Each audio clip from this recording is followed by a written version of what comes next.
What's going on, everybody? Good morning and happy Wednesday. DK Show up on the air on your radio dials, 105.1 FM and 790 AM. Also available worldwide, streaming up, sportstalk1051.com. Got your app in your smart devices. The video stream also up and rolling right now on YouTube, Facebook, and Twitter. If you're up and at it, appreciate you making us a part of your start this morning. What do we got on the game plan here? Break up the Brewers, man. Another victory for the Crew in their home opener yesterday, 3-2 over the Minnesota Twins. A game that was highlighted by some pretty impressive defensive play. Oliver Dunn, if you didn't see that play over at third base. Abner Uribe towards the end, doing the splits, big man doing the splits to secure a double play covering first base over there. So he had some defensive plays. Christian Yelich hitting his second home run of the season. Bryce Terang continues his hot starts on the year, collecting a couple of hits yesterday. Another stolen base too. So, but Brewers remaining undefeated, 4-0 to begin this season. 4-0 under the Pat Murphy era.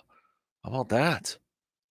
So Crew will be back at it tonight, or I should say, this afternoon, like 6 hours from now, 12:10, first pitch against the Twins to wrap up this quick 2-game series in Milwaukee. Then another off day tomorrow for the Crew before they get set for 3 games against the Mariners in Milwaukee. But we'll talk some Brewers. We'll talk some more baseball coming up here in just a skosh. But this is a fun team to watch. I think this is gonna be good. It's gonna be good. But we've got Joe Ross on the mound today for the Brewers. We'll see his first starts over there for the Twinnies. They are going to have Chris Paddock getting the starts as well. So baseball talk coming up here momentarily. While Milwaukee was celebrating the Brewers, can't say the same thing about the Bucks. Oh, losing last night to the Washington Wizards, a team that picked up just their 15th win on the season with that victory over the Bucks last night. No Damian Lillard, but still ugly. 117, 113. Bucks try. I mean, they were down. I mean, they tried to make a comeback and such, but it was just they were struggling from 3-point line last night. I mean, Giannis tried to do all he could, 35 points, another triple double for Giannis in the game last night.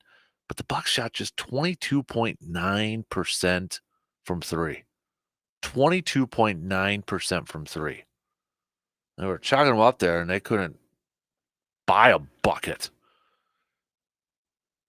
And this was even with Washington shooting 23.7% from 3. They were just 9 of 38, which if you were listening or watching the game, it kind of felt like maybe they were making a ton of those. They were just good inside the 3. I mean, transition defense was pretty poor last night for the Bucks there too. But even with shooting 23.7% from 3, Washington finished shooting 50.5% from the field. So you factor in their really poor 3-point shooting, and they still shot slightly over 50% from the field. Yuck. Yeah. Outside of Giannis and his triple-double, 35, 15, and 10, you had Middleton, 24, 9, and 6, and that was pretty much it. Nothing really from Brook Lopez, 6 points. Patrick Beverley, just 2. Malik Beasley, just 5. He was 1 of 10 from 3. Ugh. You had Pat with 15. AJ Green came in right before the fourth quarter. You know, he was part of that reserve group that, all right, started to get a little bit of groove going there, made some couple threes there, but then it got quiet after that. He just finished with 6. Portis with 12. So ugly loss by the Bucks last night in a game. Even without Dame, you have no business losing. And right now, with just 7 games left to go in the regular season, Bucks are still in that second spot in the Eastern Conference here. But I mean, come on, we want to see a team that's going to go in with a little momentum, playing some good hoops, playing some solid ball. Right now, they're just 1.5 up on the Cavs. Cavs are trying to get that 2 seed from the Bucks here, and you're looking at the rest of the schedules, I guess, if kind of have to look at it now. But Cleveland's got the Suns coming up tonight. Then they got the Lakers, and they got the Clippers, and they got the Grizzlies, and the Pacers, and the Hornets. Bucks will be back at it tonight. It's going up against the Grizzlies in Milwaukee. Got to get that W. Got to get that W. Got to win these next 2 for sure. I mean, come on, these are the games you got to win. So, but we'll talk some hoops. Still, when you're looking at the standings right now, you've got Denver, Minnesota, OKC in the West that have clinched up spots. Still just Boston and the Bulls who have clinched a play-in. Can't get any higher than 7. They're sitting there at 9 right now. So still with about a little over a week left. Week and some change, week and a half of the regular season, and a lot of shuffling still up in the air at this point. So, what else are we're gonna hit up? We're gonna hit up another Packer draft prospects breakdown, preview, whatever we're calling it. We're gonna take a look at one today. Again, reminder in case you're like, what the heck is that? We started it off on Monday and kind of looking at 1 or 2 players that has been either mocked to Green Bay a few times by some national mocks, or has been a name that has been attached, or a lot of Packers fans have talked about, like, oh man, I would like that as the first round pick. So we've highlighted a couple already this week. So today we'll take a look at one because we got a lot of other stuff we want to hit up on. But we'll take a look at a corner. We haven't looked at a corner yet. I mean, unless you count Cooper from Iowa there, safety, corner, defensive back. But we're going to look at Kool-Aid McKinstry from Alabama, corner from Alabama. So we'll take a look at him coming up just a little bit later on here. So also Business of Sports brought to you by Security Financial Bank. How about these for numbers? So we knew that LSU and Iowa game was probably going to shatter some ratings records. Well, the numbers are in. 12.3 million viewers. That had more viewers than the 2023 NBA Finals, the 2023 World Series, 2023 Orange Bowl, 2023 Big Ten Championship, 2023 Cotton Bowl, 2023 Pac-12 Championship, 2023 Big 12 Championship, 2023 ACC Championship, Thursday Night Football, and every college football regular season game except Ohio State versus Michigan. That's some unbelievable numbers. And if you're the WNBA right now, I know I've said it a few times, but you're going to get Caitlin Clark in your league. You better take advantage of that because you are going to get ratings galore, okay? Take advantage of that. But we're going to hit that up and kind of do a deep dive on that coming up in the Business of Sports. We're segment brought to you by Security Financial Bank. That'll be at about 8:05 this morning. We'll do another little classes in session. Get a new segment, Backyard Tailgates. We'll explain that coming up a little bit later on as well. So we got a bunch of stuff we're going to hit up on here this morning. But let's talk some baseball to really kick it into gear here this morning. This Brewers team, 4-0.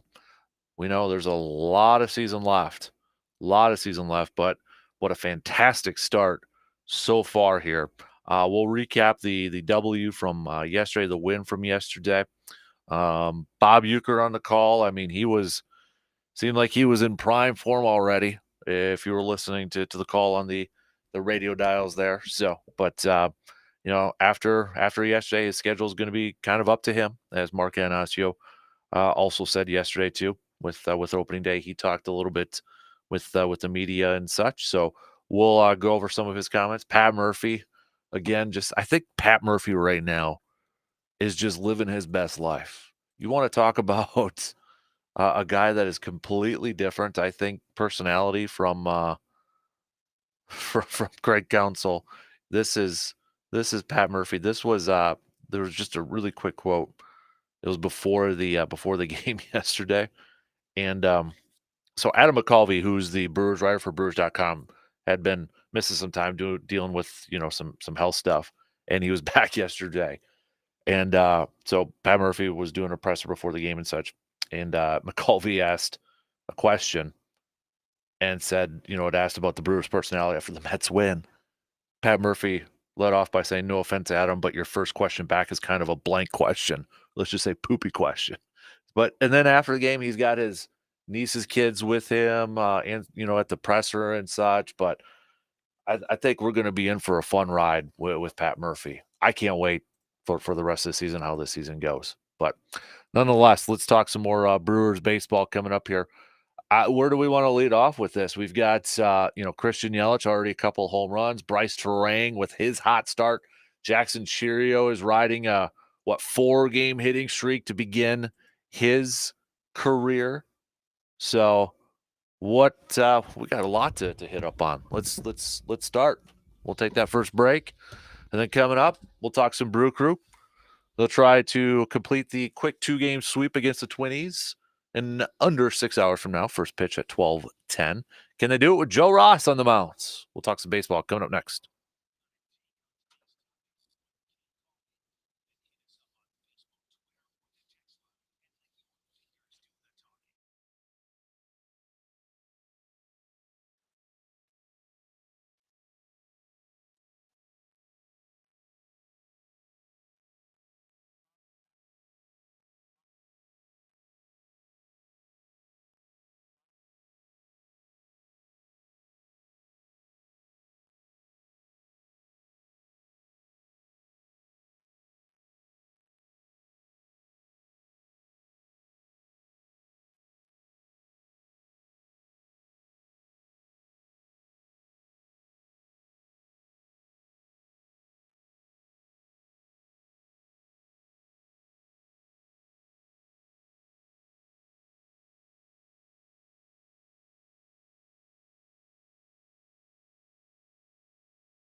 Spring turkey hunting right around the corner. The kiddos get the first crack next week already. And the rest of us get that, depending on when you're going to be heading out there. But are you ready? If not, dudes, got to get ready. I guess you better head to Tilden Gun.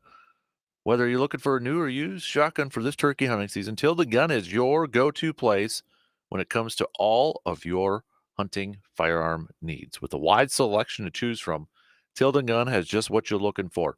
You can see for yourself right now as you're listening to me talking, while you're listening to this program. Go to tildengun.com and check out their massive selection, the biggest selection at the best prices in the Chippewa Valley. And with the expert and friendly customer service from Sean and Hunter, they'll help you get ready to hit the field and the woods this spring turkey season.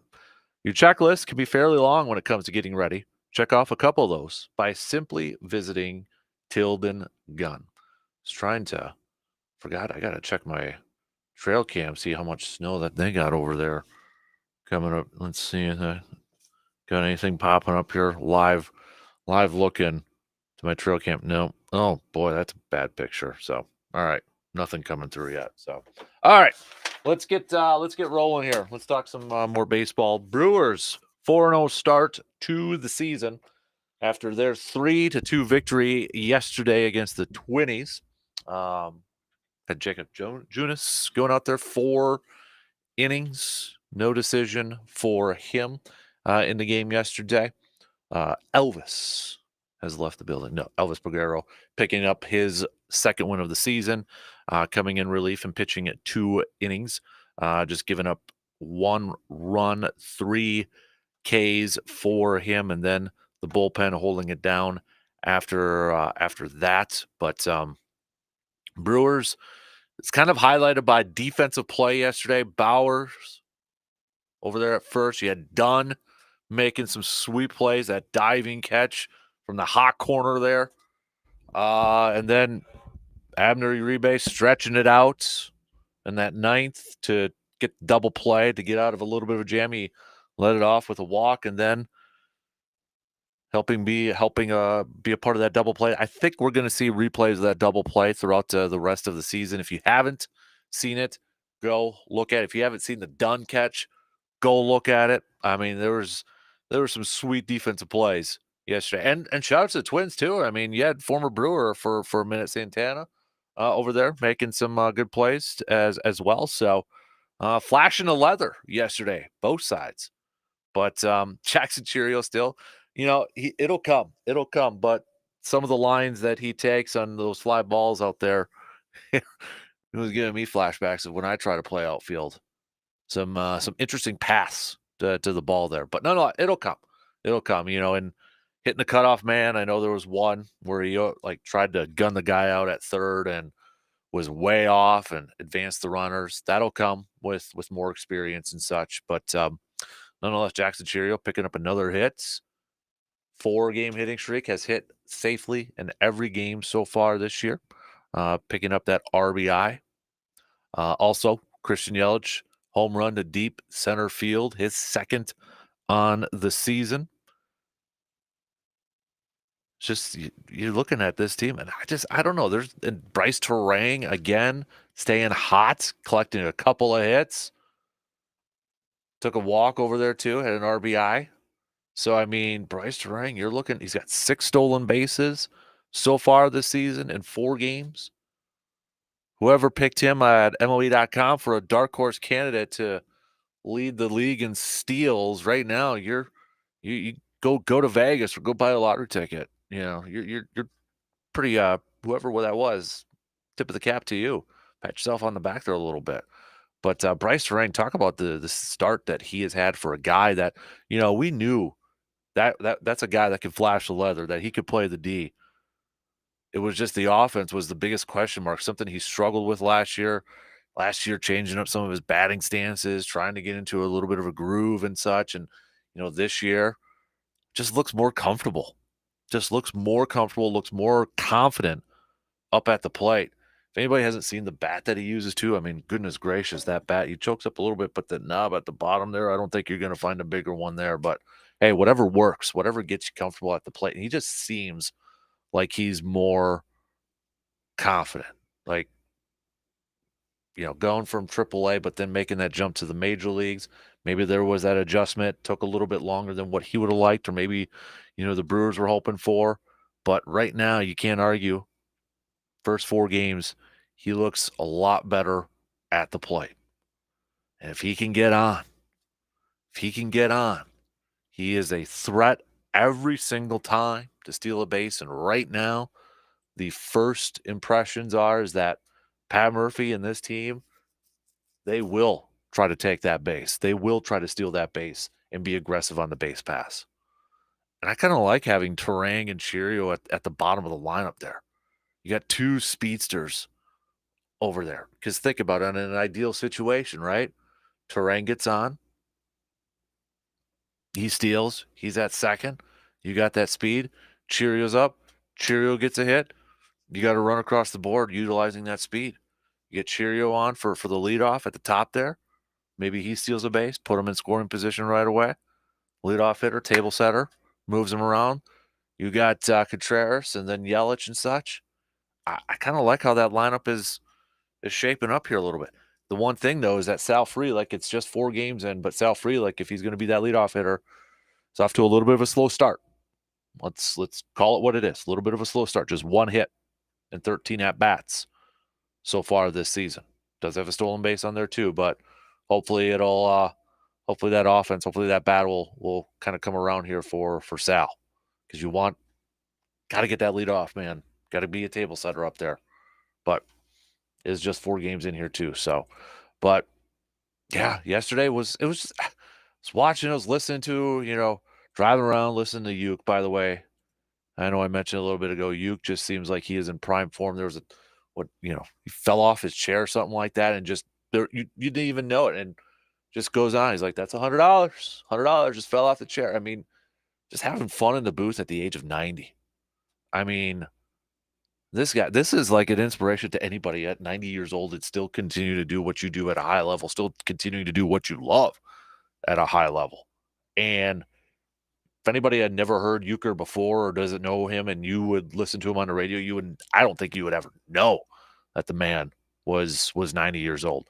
Got a standing ovation yesterday at the game, but if you were able to tune into him, and make sure you try to as many times this year, because that schedule is going to be kind of up in the air. It sounds like he's going to be on the call again today, but hey, we don't know how many of these games we have left with Euchre on the mic. As Mark Anasio said yesterday, as he was talking a little bit with the media and such beforehand, because it is opening day and such. But Anasio said that's his booth. That's his booth. He pretty much can do whatever he wants right now, and I don't blame him. Let him go do what he's got to do. So, but make sure, if you have the opportunity just to kind of listen in once in a while, make sure you do it. So, but he sounded like he was in prime mode yesterday. Prime mode. Good to hear him on there. So Brewers will try to pick up this 2-game sweep, little 2-game sweep against our friends from across the border over there, the Minnesota Twins. You got Joe Ross going to be getting the start here for the Crew this afternoon, just under 6 hours from now. Again, kind of an unknown, kind of like what Jacob Junis was a little bit. You got 4 innings. We don't know how he's going to play out this year. Joe Ross is another one. How is this back end of this rotation going to be? I mean, heck, how is the entire rotation, maybe outside of Freddie Peralta, going to look like? It's still, I think, kind of an unknown, kind of a question mark here. And Joe Ross is a dude who's trying to resurrect his career. We haven't seen him in the major leagues a couple of years here. He's getting a shot here with the Crew. And when you look at it, I mean, there's not a ton of experience for Paddock and Ross going up against these lineups. I mean, Farmer from the Twins has the most at bats, 4.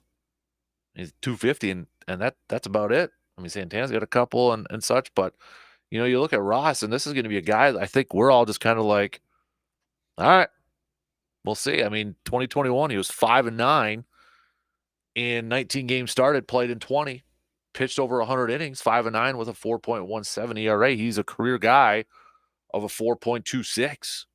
But really, I mean, the last time we saw him at the big league levels was Washington, 2021. Had some stops here and there, but I don't know what we're going to get from him. And kind of what we were saying yesterday is he, is kind of the wild card in this. Chris Hook and the job that he can do with this pitching staff. I would probably add another person to that, but it's Contreras behind the plate calling these games. Now, I don't know if maybe Sanchez gets a start today. Are they going to do the, one pitcher to one catcher? That pitcher always, or that catcher always catches that pitcher. So we'll see if maybe Sanchez gets a start at catcher today.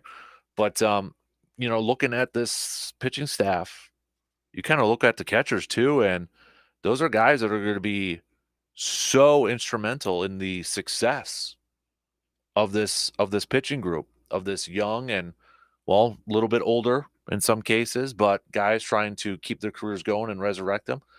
The catchers are going to be the a big part of their success too. If you think about it, how much they call a game. I know Pat Murphy, after yesterday's game, was incredibly, high on Contreras and how he called the game, praised him on how he called the game and such. But it's going to be a complete team effort, I think, for this team. If they're going to go to the postseason, back to the postseason, win the division again, it's not going to be led by just a few individuals. It's not going to be led by, a top three starting rotation of a Burns and a Woodruff and a Freddie Peralta. It's got to be a complete team effort. It's got to be, catchers calling a good game, those pitchers hitting their marks, offense coming up with runs at the, right time, at taking advantage of situations, being aggressive. It has got to be a complete team effort. It's a little bit different. Last couple of years, you can hang your hat on that starting rotation of Burnsy, Woodruff, and Peralta. Back end then with Devin Williams, a little bit there with Josh Hader. You can kind of hang your hat on that. This year, you can't. You can't. It's a complete team effort on this thing. And it's a different vibe, which to me kind of gives it a little bit more excitement too.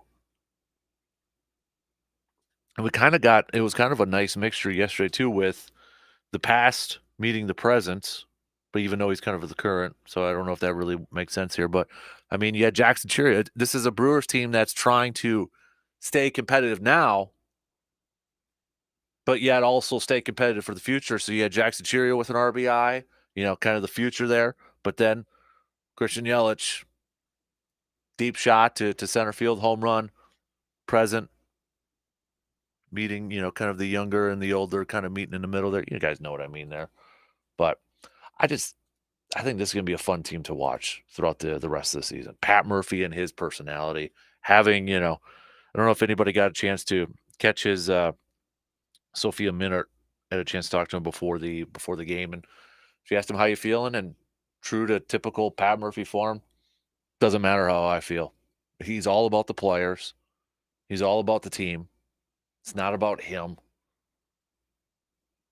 After the game, presser, brings his, I've seen some people say it's his grandkids, and I saw somebody say it was his niece's nephew and such. So little ones we'll just say, little kiddos there.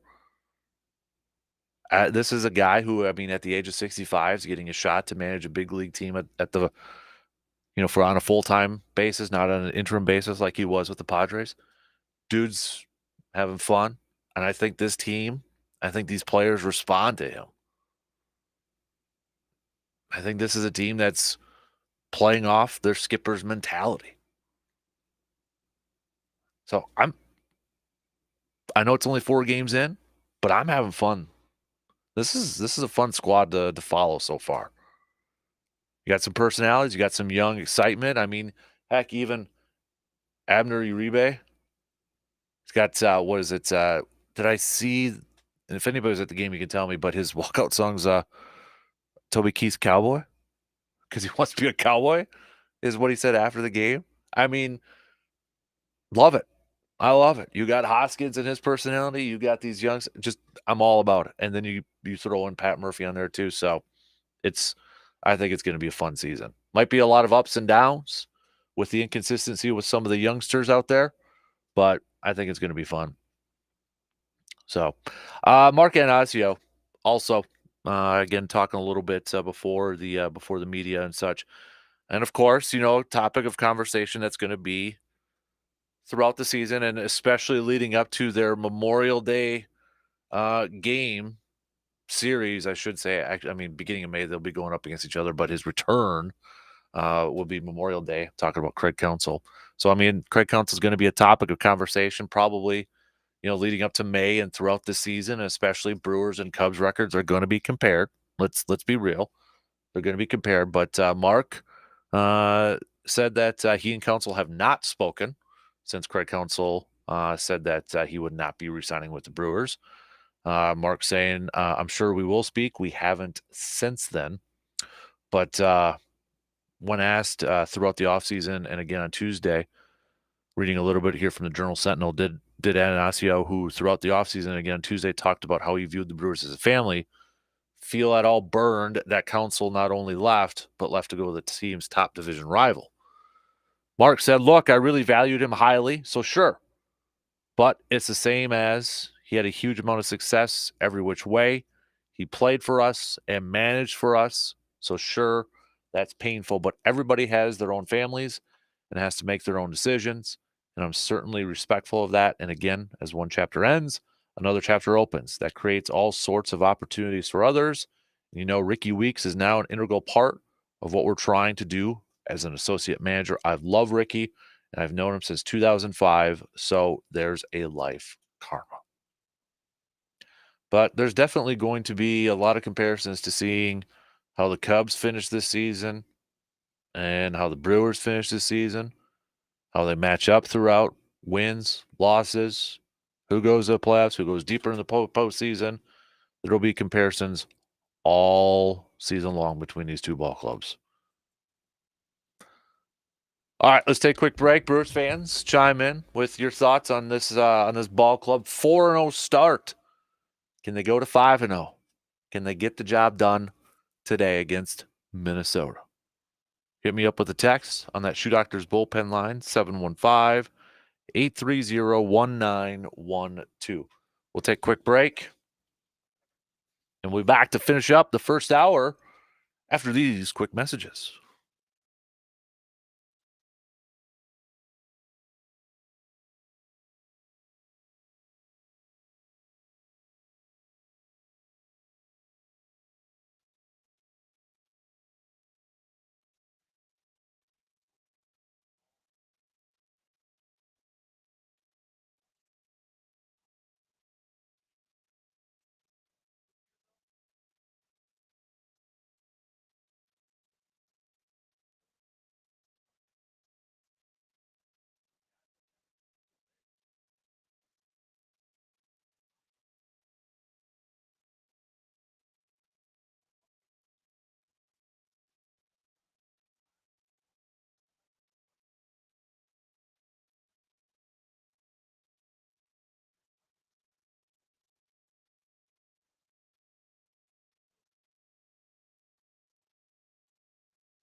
Are you looking to get your name out in the public eye more? Do you need some apparel, drinkware, or maybe some signage done? Whatever marketing materials you may be looking for, Resonance Branding Company has a wide range of items to help make your brand stand out from the competition. All your branding needs in one convenient place. Resonance is here to save you time, money, and headaches. They can also set you up with an online store to sell your items as well. So let me simply ask you, does your brand resonate? Resonance Branding Company, the official swag provider for the program and the Man Cave podcast. Let's finish up this hour as we continue our Packers position. And let me rephrase that. See, I still need a really good name. Packers draft prospect preview. How about that? Just keep it simple. Packers draft prospect preview, where we highlight a player or two every day leading up to the draft that could be the Packers first round pick based off, we're kind of highlighting a lot of names that have been attached to mock drafts from the national peeps out there, or Packers fans have mentioned their names out there. And, we've done a couple. Let's do our first corner, and that's Kool-Aid McKinstry from Alabama. He is a corner that I'm sure if you've been looking at mock drafts has been mocked potentially to Green Bay. Packers fans, I know have mentioned him over there too. But he the main thing that I've seen about him, read about him from some scouts and such, he may not be the biggest playmaker. He's just darn solid. He's just really, really good. And I love this quote from an NFC scout that said he's a serious guy on the field and he knows ball. You rarely see him. You rarely see him bust because he's always prepared and he's really natural in coverage. Another word that always kind of pops up with him is smart, good communication. Hey, he can be a punt returner, as well, but he's a guy that can play man coverage up there too. So, again, this is what I think is really intriguing to me with this draft for Green Bay, especially when it comes to the first pick, their first round pick, is this might be one of the first times in the last few years where maybe we're not really banging the table for a certain position, like, or 1 or 2 positions, like, maybe the last couple of years is like, you're banging the table because you want a wide receiver or maybe an edge or whatever. It's like, okay. Whereas this one, it's like, yeah, I could see them go offensive line, or maybe do they go corner, or maybe do they go linebacker, maybe do they go this, maybe they go that, safety. And I really I don't have a good gauge at this point in time when we're almost 3 weeks away, and I'm not saying everybody really necessarily has a good gauge and such, but, when it comes to the corner position too, kind of what we were saying with the offensive line the other day, if the Packers believe Rasheed Walker and Sean Ryan can be starters or maybe long-term starters for this team, then do they invest their first round pick in an offensive lineman? And I think they have to look at that with the corners, situation too. You got Jeff Hafley coming in, new defensive coordinator. His background is secondary, is defensive backs. And I would imagine, and at least I hope, Goody is picking the brains of Jeff Hafley and saying, do you need more corners? Do you need an upgrade in corners? Jair's is still there. You got Carrington Valentine. Are they ready to, vault him up to a top 3 corner? Eric Stokes is, I think, a kind of a shoulder shrug at this point because he's a first round pick, and I don't think they want to give up on him. But you got to wonder with that hamstring, with those lower leg injuries. By all accounts, from what we've heard, they think Keyshawn Nixon can play that slot role. So I mean, there's your 4 corners right there. They brought back Corey Ballentine. So would Green Bay use a first round pick on a corner? I think at that point, when you look at this, when you look at the corner position, I don't know if you can have too many. I don't know if you can have too many. I don't know if you can have too many really good corners. And I think when you look at the last couple years, that depth has really been challenged in Green Bay. Last year, it was really challenged. You had Carrington and Corey starting a lot of games for the Packers. beneficial because now they've garnered that experience. They've got that experience. They played well. Then you throw Jair there. Keyshawn got a lot of time at slot last year. Hopefully, Eric Stokes can come back. Big question to me is just gonna be like, how confident are they in their top 5? And do they feel like, "Hey, our top 5 corners, we're good. We don't need to invest a first round pick in that." I don't know what they're thinking. I don't know what Jeff Hafley's thinking. But if it were me, I if you can add some more, great competition, create even better depth, I'm all for it. And if there's one team, and I know there's been a few over the years, but if there's one team that is where that depth has been challenged the last couple of years because of health, and I think you do have to throw in Jair into that health category too, because he's been missing some games the last couple of years. How do you prepare yourself and just get better depth? And maybe one of those guys is Kool. I mean, the more you read about him, he's a guy that can play outside and inside. He's got the right mindset, goes about and does his job, aggressive in his play, pure cover corner. If he's there and the pack decide to, use their pick, their first round pick on him, I wouldn't be upset about it. You're creating depth at that position. And it shouldn't shock a lot of people either because if you got your new defensive coordinator where his background is corners, working with defensive backs. More corners that you can have out there, I think, and especially maybe on an island, because we know he wants to play man coverage, wants to play press coverage. And if you have those corners, more corners that you can do that, more guys you can keep in the box, more guys you can bring in on a blitz. So if you can the more defensive backs that you get that can handle that press coverage and that man-to-man coverage, I'm all about that. So, and, maybe it's again, maybe it's kind of like what we were talking about yesterday with Mims, the tackle. Do they bring in a guy like Kool-Aid, but maybe they don't throw him into the fire right away? Again, that would probably upsets a big contingent of Packers fans because they wanna see the first round picks play right away. But do you ease them on in there because you have a little bit of depth? Kinda similar, Eric Stokes when they got him, and then he was kind of forced to be a starter because of the injuries at that cornerback position.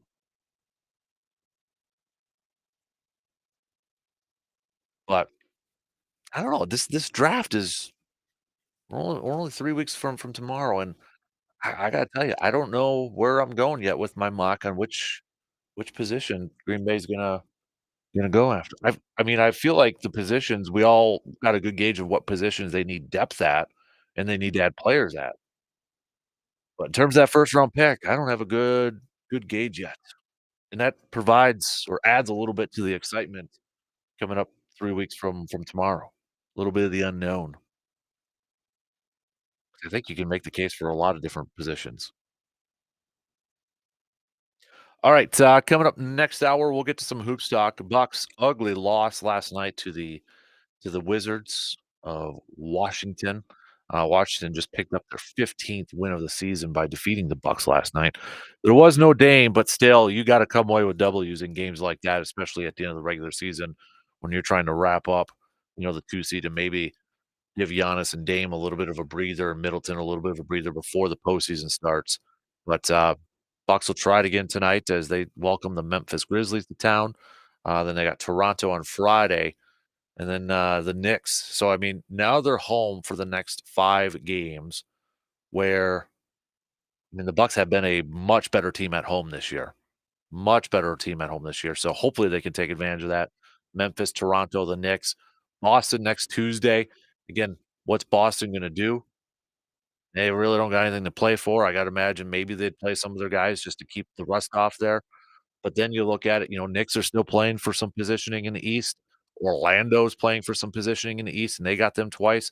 OKC's got a playoff berth clinched, but they're fighting for that 1 seed, so they got something to play for yet when they'll go up against the Bucks. So that's why I thought this week would be big for the Bucks to get these W's, and so maybe you can, you rest a couple guys in that last week or so. All right, we'll finish up the, second hour with Morgs, who's knocking everything over in the I know, studio. seriously, what did I just bump my toe on? Oh, it's the outside of a racing car. Yeah, Of course it is. yeah, You're really bringing together the studio here with your man cave overflow. I try. Yeah, Yeah, that beer trophy is gonna need to be dusted, though. You can't just let it sit there unattended. yeah. You need a nice rag to start polishing and dusting all this hardware if you're gonna keep it in here. I'll find an old sock. Wednesday wild card. Now you get to decide how you're gonna play. You get to pick a number randomly between 1 and 45, and whatever comes up on the question block, you gotta spill it. That's how we work it. 21, 21. How do you take your coffee? black. Always? Mhm. Uh, Once in a while, I mean, if we go somewhere to pick some up, then, like Cabin Coffee, I'll yeah. splurge and get, like, a breve or What's something, but your fancy, but not sweet? yeah, like, just straight up black. Okay. I do actually prefer a little iced coffee, actually. Even when it's cold out? Mhm. Well, they do a good job at Cabin Coffee Yeah, too, so, so, yeah, yeah, you're gonna can't go wrong. yep. Alright, pick another number. Let's go 17. If you could only eat one food for the rest of your life, what would it be? Hamburgers. That's it? That hands down, no question? Yeah. Not pizza, I not could do pizza, tacos? but I'm a big burger guy. Alright. Yeah, the big 3 is burger, tacos, pizza. Chicken nuggies? I could do that once in a while, I yeah. think so, that'd be Yeah. a strong comment. What Yeah. about Hudson? What's his favorite? All nuggets. Is it he's a nugget kid? Yeah. Yeah. That's the only meat he will eat. Okay, I'm being very generous with the term meat. Yeah. Yeah. Yeah. Alright, pick another number, bud. 14. Ooh, what never fails to make you laugh? Do What you have a never favorite comedian? fails to make me laugh. My favorite comedian? Yeah, Sebastian Maniscalco, is that how you pronounce his yeah, last name? okay. 'Cause Yeah, I that like Nate guy I really like. Bargatze. I've been on a Yeah, Nate Bargatze kick lately. He's yeah, pretty funny, but he's making the rounds now and he got really skinny all of a sudden. okay. Yeah. I mean, put on The Office, you're always good for a Okay, good so you chuckle go once in a TV, while. that kind of Yeah, thing? yep. Alright, podcast or TV? Speaking of. Ooh, it depends, 'cause if there's a really good documentary on, I'm sucked into that thing. What was the last good documentary you saw? The last good documentary, I just watched one on Netflix a couple weeks ago. It was about the octopus murders. I think I was You telling you still about that. pushing this? You think this is No, well, good? I think that's the last one. It was kind of intriguing, like, I was like, "Oh, crap, there's maybe some stuff Okay. going on." Was it worth watching? It is worth watching. Okay. It is worth watching. Pick There's it a new one that's dropping today, though, on what? Netflix. It's something about, ghosts and such, so Oh I'm my looking gosh. forward to Let that. me guess. If it's about, the Yeti ghost, then you get all If systems there is collided a here. A Yeti Yeti ghost ghost that arrives on an alien ship. if there's a There. Yeti ghost documentary, I wanna be a part of that, Okay. so Make yourself a hamburger, sit well, it's down for like the night. Unsolved Mysteries, that stuff. I like that stuff. I know you do, but Yeah. you also believe in things that are probably not true. That's not a documentary.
Second hour on this Making the Turn Wednesday, kicking off right now. Big thanks for tuning in wherever, however, you may be tuning in from. We'll get back to some more baseball talk coming up here as Brewers and Twins will wrap up their 2-game series in a matter of hours from now, just 5 hours from now. First pitch over at AmFam Field. Joe Ross on the mound for the Crew. You've got Chris Paddock over there for the Twins. So they'll wrap that up. And Brewers wise, that'll be the first run through the starting rotation there too. Off day tomorrow for the Crew before they welcome the Seattle Mariners to town. This starting on Friday. So we'll get to a little business of sports coming up in an hour from now. We got brought to you by Security Financial Bank. We're actually going to do a couple of different ones over there with that. I know I talked about it in the first hour, but we're going to highlight the women's the ratings from that Iowa LSU, and just to kind of put in perspective of all the other events they beat. And then we'll talk about Lucas's Minnesota Twins or Minnesota Timberwolves drama of he said, she said between A-Rod and Glenn Taylor and all that fun stuff over there too. So we'll get to that, but we're going to kick off this hour with another new segment. We're going to call it Backyard Tailgates. So I did this on Wednesdays because we know Luke is a foodie over there. So Backyard Tailgates brought to you by our good friends from Mike's Star Market. So what we're doing, I started this kind of collecting some last week on social medias, but everybody sends photos of what they got on the grills or what they're putting on the smoker and all that stuff. So anybody's got any good recipes or any tips in that, we're going to share them and highlight them every Wednesday at this time so we can get Luke hungry for the rest of the day. Thank you. That's the point here. So our first one comes the honor. And what I'll do here too is anybody's interested, I'll post up the recipes on our website so you can try it out for yourself. Some unique ones out there. Okay. Nice. First one comes from our buddy Tyler and Abby. Tyler in Abbotsford over there. And he sent a picture too of what they look like. So you can really, get your tummy gurgling there if you want. But he did some smoked meatballs with a barbecue pepper jelly sauce. How about that? Smoked meatballs with a barbecue pepper jelly sauce. You willing to try that out there, Lucas? Well, yeah. You got ground beef, ground pork, breadcrumbs, Worcestershire sauce, kosher salt, barbecue sauce, minced, 3 cloves of minced garlic, a half white onion minced. For the sauce, you've got 3/4 of a cup of barbecue, half cup of chili sauce, 1 to 2 pints of pepper jelly. He uses their homemade canned pepper jelly for theirs. So we'll post that up on the website as part of the fan cave with the pictures over there too. So there you go. I think, part of this, people should make it and just drop it off for us to try, right? I guess. Try something like that. So, I think anyone probably should. I know. So we might have to try some of these once in a while. DP does the Meat Fridays. We might just have to bust out the smokers and the grills on Wednesday mornings and try some of this stuff. Right. Like G-Man's not doing anything, so G-Man, want to come over Wednesdays and be our cook. Have like summer live breakfast. Ooh. Oh my gosh, I love this idea. Yeah, I like that. Breakfast with the Dan Kasper Show. Yeah, how about that? We just tailgate every Wednesday morning. And by breakfast, we mean not breakfast food all the time, but it could be meatballs. Right, but why not? Pepper jelly meatballs. Well, hey, there's jelly, there's meat. That's true. I mean, there is pork in there, so bacon. The beginnings of a well-balanced diet. I mean, it's very balanced in one direction to start, so it's up to you to fix it later in the day. But hey, right, we're providing some of it. Yeah, for the people. I mean, the pictures look absolutely amazing. So yeah, we'll post that up on our socials and on our website a little bit later. But if you've got some good ones, and thank you to all of you who have already sent some on over, and we'll see if we select yours to be featured. Maybe maybe every few months, we just kind of highlight a few and we make them all and like have a office party sort of thing. Yeah. Do that. That'd be cool. Oh, I love that. Yeah. Yes. You would. Well, of course I would. Yes. You would. So, all right. Free grilled food in the morning? Yeah. Yes, please. Yep. So big thanks again to Tyler and Abby for submitting that. Again, if you've got any good suggestions or good tips because we all like to grill out and smoke out. It's Wisconsin, for crying out loud. So send them on over for our Mike's Star Market backyard tailgate. So, all right, now that I got you all hungry for that, let's talk some hoops. Bucks last night, ugly loss to the Washington Wizards. No Dame in the game, but still, this was a Wizards team that had no business winning this one. They won their 15th game last night. This is the thing. Wizards shot 27% from three, but overall from the field, they shot 50.5%. That tells you something. And transition D, if you were watching the game or listening to it, wasn't that great for the Bucks. The effort there just was lackluster a lot, and Bucks struggled from three big time too because they only shot 20-some% from three. But with now just 7 games left to go, and you look at the schedule with the Bucks trying to clinch that second seed, these are the games you got to win. I don't care if Dame wasn't playing. Bucks still had the advantage in this thing. They have the better team, and it's an inexcusable loss to me from last night. Inexcusable. You got to come away with a W, because I would like to see this Bucks team be in a position where they win last night, win tonight against Memphis, beat Toronto, non-playoff teams. Then you start the final week next week where you're in a position to wrap up that second seed. We know Giannis has been dealing with hamstrings and tendonitis in his Achilles.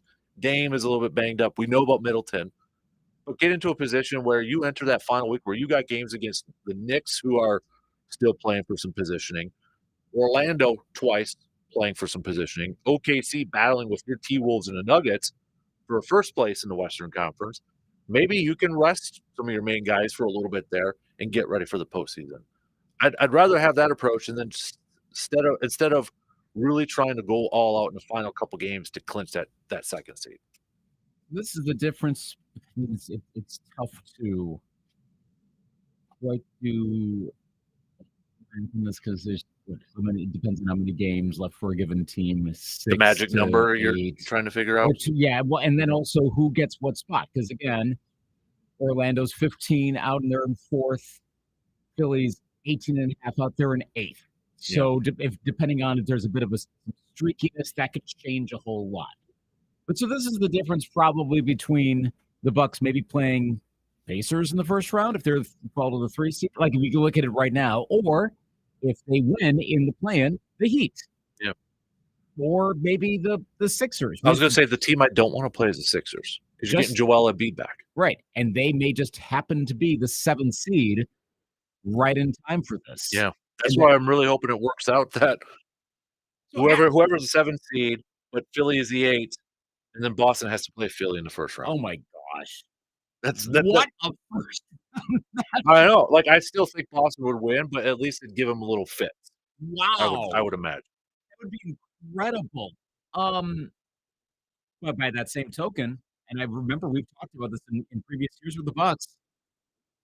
I know you don't know how the play-in tournament's going to go till after the season's over, but do you want to try to avoid Philly or Miami as the 2 seed, and maybe, guess what? Darn it all, we're the 3 seed. Yeah. But then you end up playing. Yeah, I know. Then you potentially lose home court in a 2-3 matchup. That's the problem, of course. But then maybe you're banking on the Cavaliers being so-so right now, and that the Cavaliers would almost certainly lose. But wait a minute. The NBA does bracketing, so you'd have to play the winner of the 2-7 matchup. So, yeah, at some point you would end up having to play the Heat or the 76ers, presuming that they're still in the play. And then in that case, might as well just win.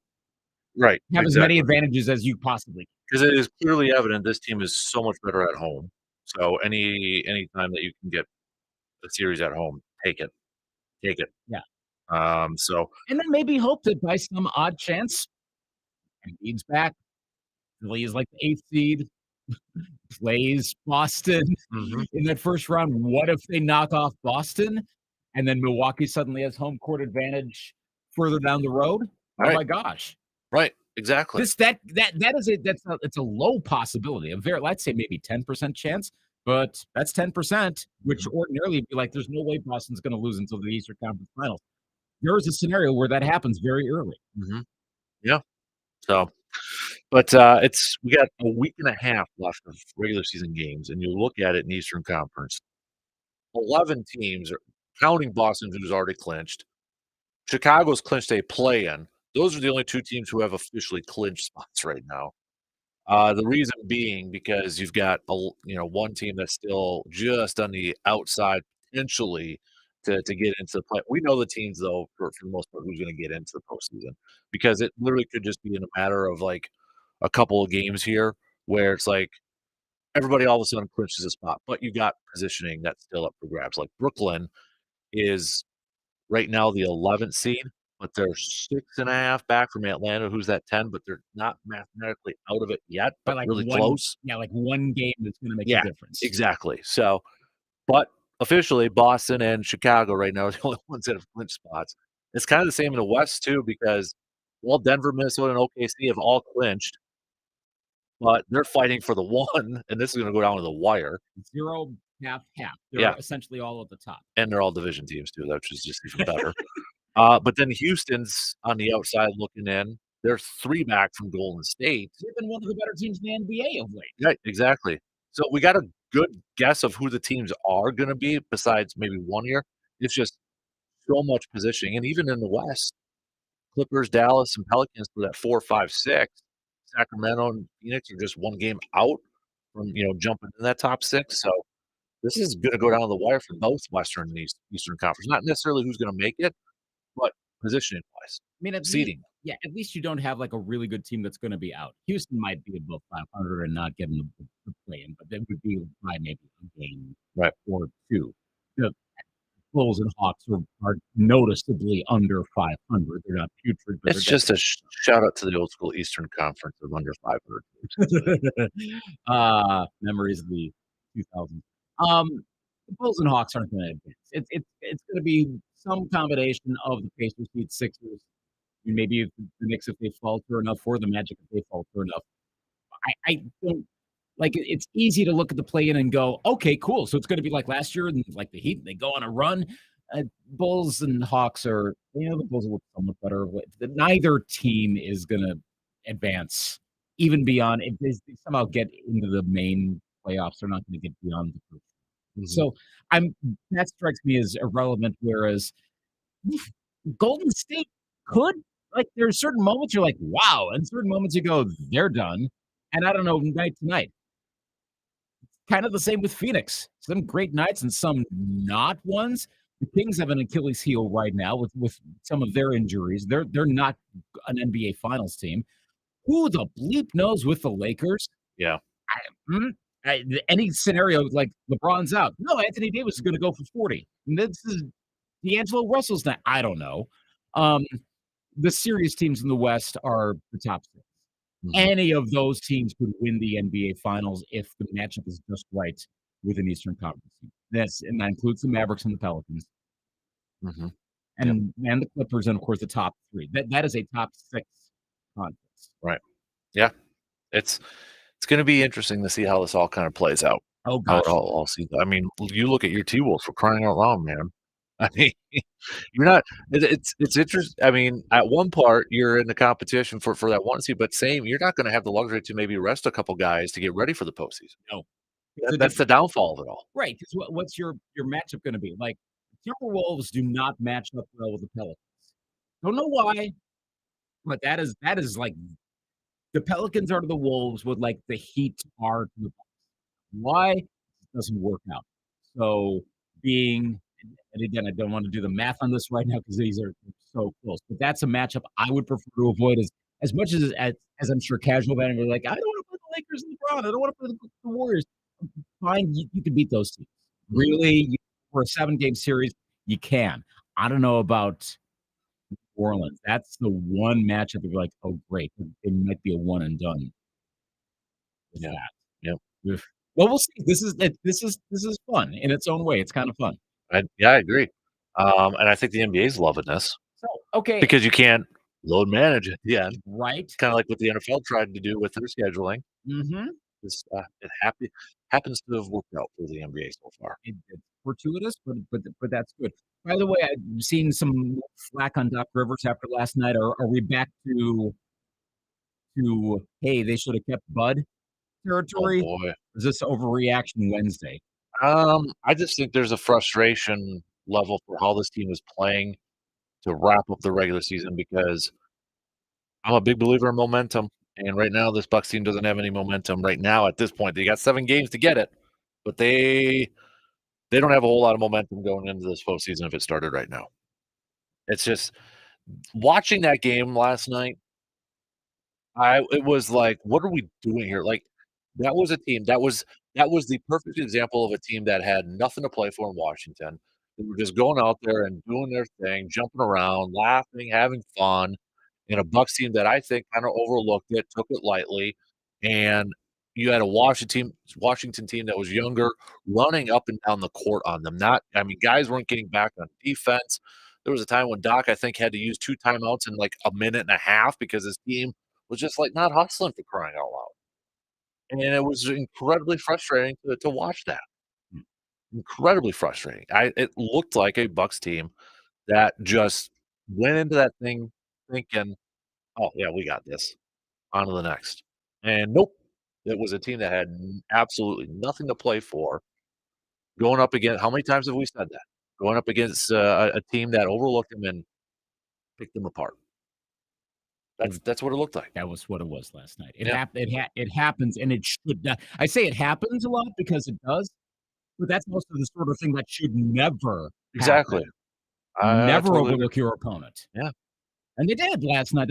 I mean, without having watched really anything at all of the game, that gosh, that it screams that last night. Well, and I No think game, but still. even if you didn't watch it and you look at some of the statistics from that game, and you're looking at this like, okay, so how did tell me how if you had to look at it, just on the numbers, tell me how the Wizards beat the Bucks. The one I will go to again, you look at the Wizards, they shot, and I'm surprised it was actually this low because I thought they would have been higher watching that game. They shot 23.7% from 3. They took 38 pointers and only made 9 of them. Even with that low percentage, overall from the field, over 50%. That tells you, oh, yeah, they controlled, transition, up and down the middle, in the box. That's where they were dominant, and that's exactly where they dominated that game. I'm gonna throw out another sports cliche, but not a cliche term, but a cliche concept. Was this the loss the Bucks needed Oh to gosh. galvanize themselves for the playoff run, to whip them back into shape? They needed The good a loss. Yeah, right. Like, when teams are undefeated, like, they really need to lose a game. Yeah. Like, I To understand the keep them concept. humble. Right. I get the concept of it, and to a degree, it makes sense, but, I mean, I'm trying to find a silver lining, and I guess that's it.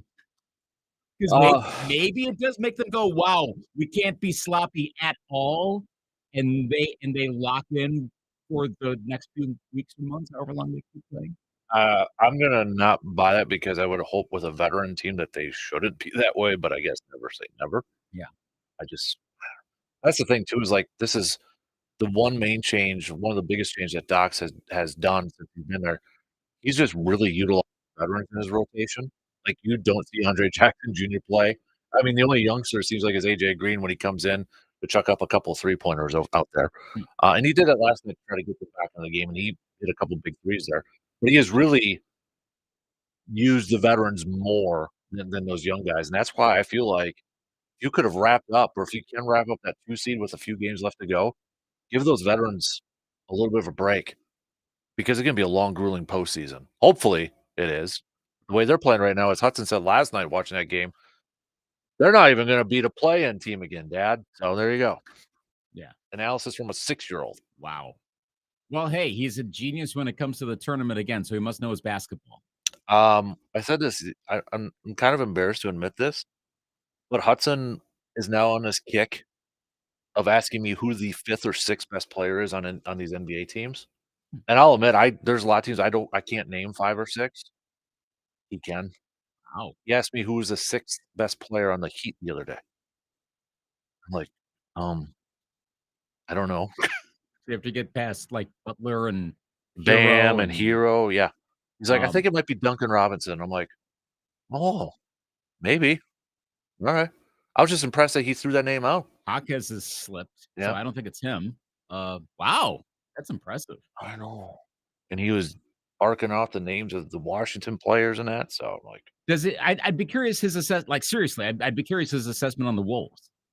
"Okay, yeah." Yeah, He, ask him. I wanna know what he just says for it. he just got an Anthony Edwards card, jersey card. Ripped Nice. open a pack, and it was, Anthony Edwards, card that had a piece of his jersey from, his Georgia jersey, actually. Oh So, my gosh. you know, That he was pretty stoked about that. I'm honestly a little jealous about that. Mm, Mhm. maybe he'll sell it to you. Well, if he's smart, he is gonna try to sell that. Do not do a giveaway, don't do a trade. Sell that thing. Right? So Yes. oh, alright. Hey, let's take a quick break here, and let's get back to some more baseball talk, shall we? Brewers still on pace to go 162-0 this year, believe it or not. 162-0. Oh, As hey, our friend Stetsonville Brad, mentioned too, Yelich is on pace for 81 home runs. So, nice. high expectations now. I They think that's a set that record or bar something. high. They set that high right now. What happens when you win 4 games in a row to begin the season? Hmm. Yeah, we're talking about that. So let's take a quick break, and we'll get back to some more baseball talk coming up after these quick words.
Next Friday, we'll be doing the program from Hy-Vee for the second annual Carpet City Flooring Center Putting Challenge. If you remember last year, our good friends at Carpet City Flooring Center they built this themselves, this amazing putting challenge. You got a little a little stand hazard on there, some ups and downs and such. So it's not even a straight on shot there, but they created that, and we did it last year. It was a lot of fun. So we're going to do it again this year with what's next week already? The Masters, right? Hello, friends. So stop on by. We'll be doing a program there right away at 6, and stop on over and participate in the putting challenge for your chance to win some prizes. Big thanks to our good friends over there at Carpet City Flooring Center for doing that again this year. It's going to be a lot of fun again. It's gonna be a lot of fun. We're working on trying to live stream the whole thing too over there.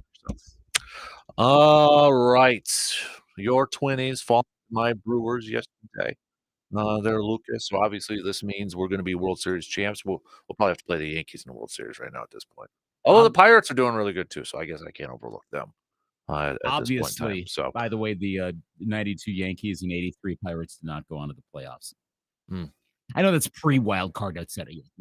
Why do you got to be a downer that way, man? Well, hey, You were like a quarter Brewers fan here. well, not against the Twins. No, lose. Come on. I have my rivalries in line. Okay, it's not a rivalry if you're still a quarter of a fan, though. Well, I mean, this is the Marty Green where he's a Cubs and Brewers fan. But Marty is okay. There's a lot to unpack there. By the way, hi Marty. We know you're listening. Hi. I know I'm gonna get like 5 emails about this now in the next hour about it. Great. But in all seriousness, Milwaukee's off to a great start.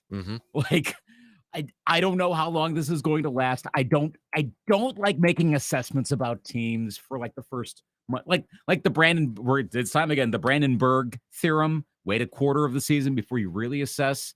There's so many times we've seen teams. Gosh, I remember, what was it? The Mets a few years ago started off like 13-1 or something, and then they collapsed the rest of the season. So right now we're squarely in the stretch of, hey, this team's 5-game winning streak. I'm not saying that about the Brewers, but this team's 5-game winning streak just happens to be the first 5 games of the season.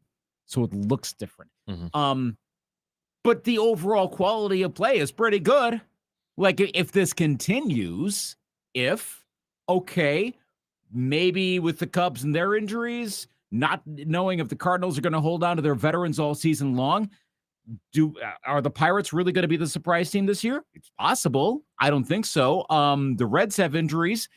Like, there's the case to make that the Brewers, and I also don't have Devin Williams. Let's see if that comes back to bite him at some point before he comes back. But the Brewers could end up being the champions of the Central. You could see the path even after 4 games. Really quick too, because I did have a couple people last night text me this. So, and I'd be remiss if I didn't mention this. Is your boy Buxton just trying to figure out ways to get hurt? My gosh. You know what I'm talking about? Yes, right? Okay. That would have been the most Byron Buxton way to get injured. Like, almost got ran over by a sausage. Right. And then Byron Buxton goes on the 60-day IL. Like, what the heck is that? That's totally what would have happened. He would have somehow torn an ACL getting run over. And then, of course, what would have happened then? Then there would have been calls for the racing sausages to move to a different part of, because it's interfering with the players. Blah, blah, blah. It's just as well that didn't happen. And instead, it's more mockery. But of all the players, I know, right? It's Byron Buxton who almost gets injured that way. I make the joke about don't look at Byron Buxton. You might injure him. I didn't think that stuff like that really was going to happen. Oh boy! Shout out to that person who was in that. He had some good footwork to avoid him. So yes, you guys should say a thank you note to whoever that runner was. Probably an intern or somebody over there. Get over here. Yeah. Little surprised that pulling him back didn't cause an injury. Like suddenly get like turf toe or something. I don't know. Also the Twins aren't doing great with home runs right now. Probably doesn't help that the other oft injured star, Royce Lewis, is out for a while. Yeah, you better believe I would like. again, one of those season already feels over on day one sort of things, which it's an overreaction, of course, but you see Royce Lewis is helped off the field. I get the notification during the game. I'm like, oh, great. So when's the NFL draft? Like it's game one, but because Lewis is a major reason why the Twins would be able to maybe do something. If he's not playing at all this, what he's going to play. But that's a big part of it right there. Well, I don't know that Lewis, of course, has contributed a lot of home runs. Remember all the grand slams last year. They're not providing that yet. Again, it's early. Maybe they're just off to a figuratively cold start. The Brewers, though, no. What's the thing that's most impressing you about this team besides Christian Yelich on pace for the 81 record? home runs? Yeah, yes. Breaking the home run record. If we're just kind of looking at the first few games, one guy I think we got to give a shout out to is Bryce Terang. I know I've mentioned him a few times now, but guy's already got 6 stolen bases. He's in fuego at the plate. He's hitting 500 right now. A guy that last year really, really, really struggled offensively, and there was talks, okay, do they need a different player over there at second just for offensive production? We know his defense, but right now, and I mentioned earlier, shout out to whoever said this at MLB.com when they did their preseason predictions. And a dark horse candidate for stolen bases was Bryce Terang.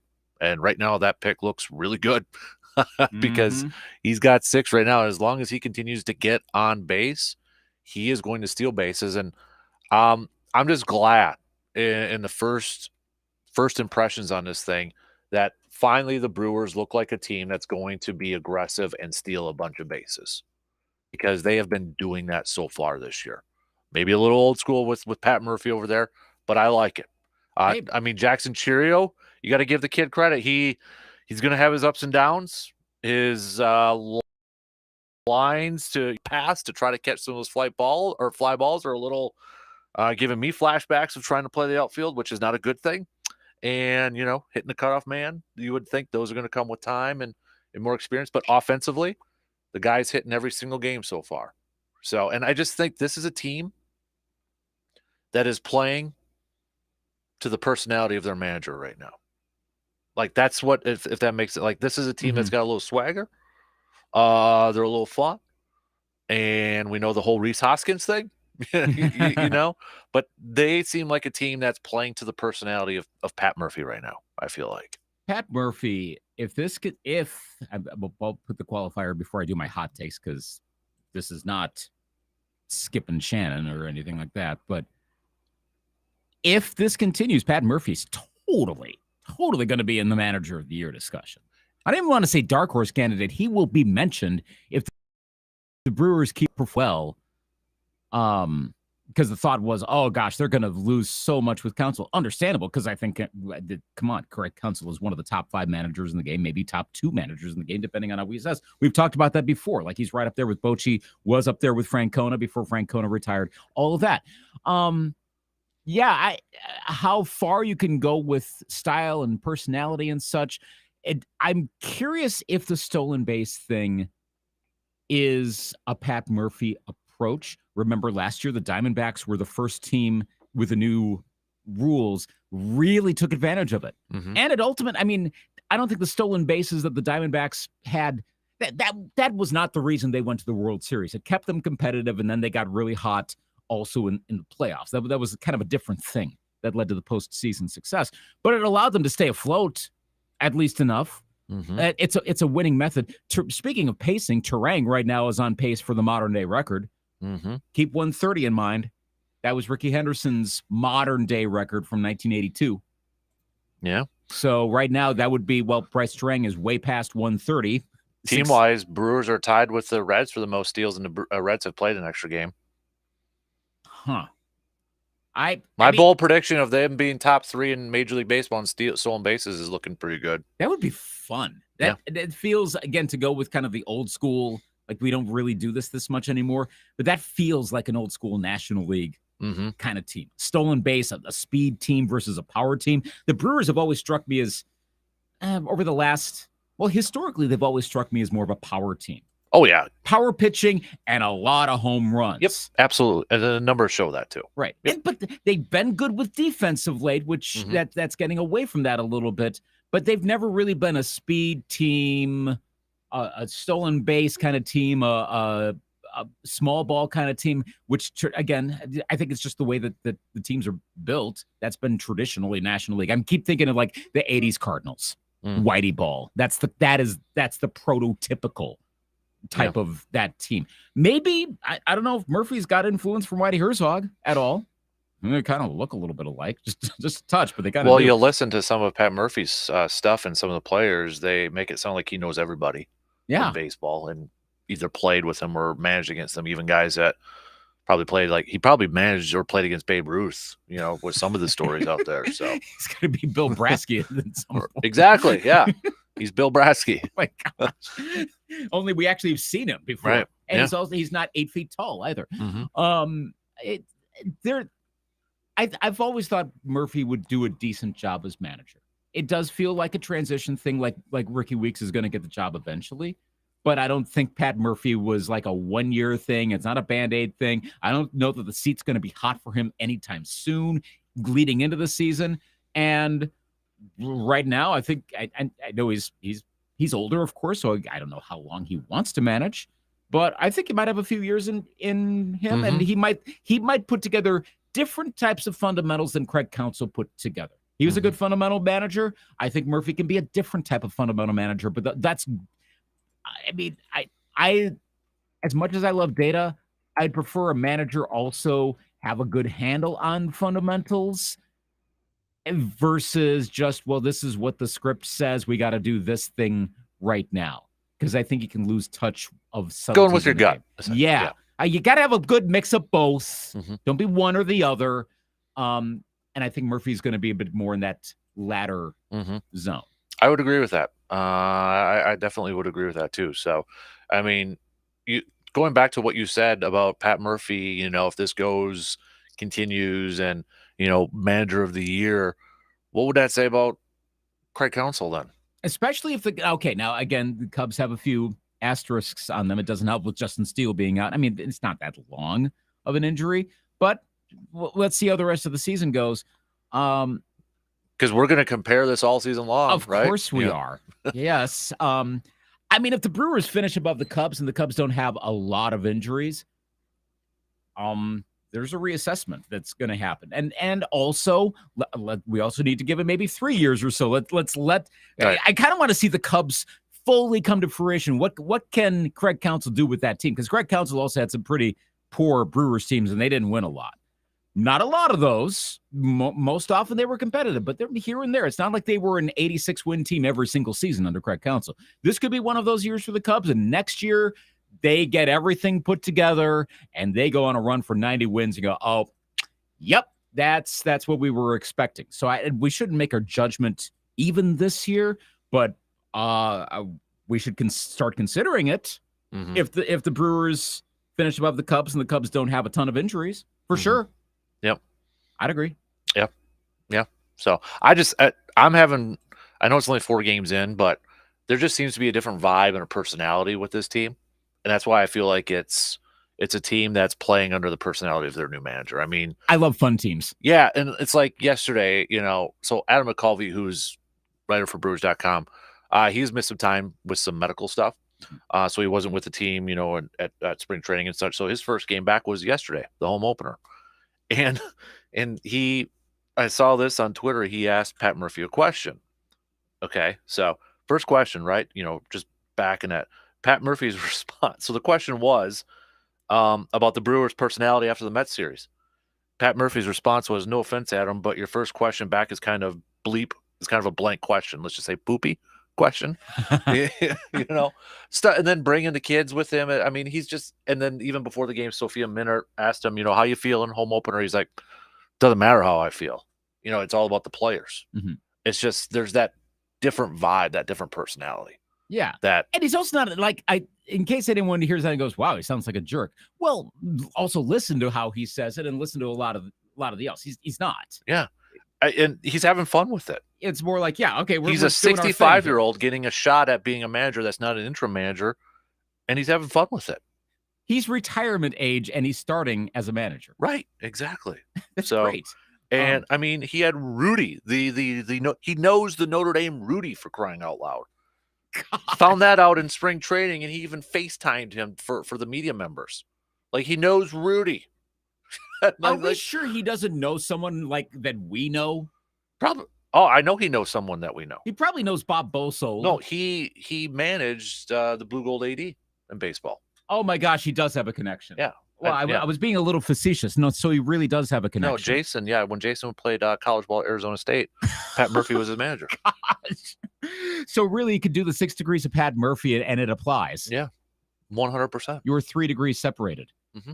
Yeah, and I'm 4 because I've never met Jason Verdugo, so I'm 4. Mm-hmm. Wow. Yep, that's incredible. By the way, have you? And I don't want to get into rumor stuff or whatever. Only legit.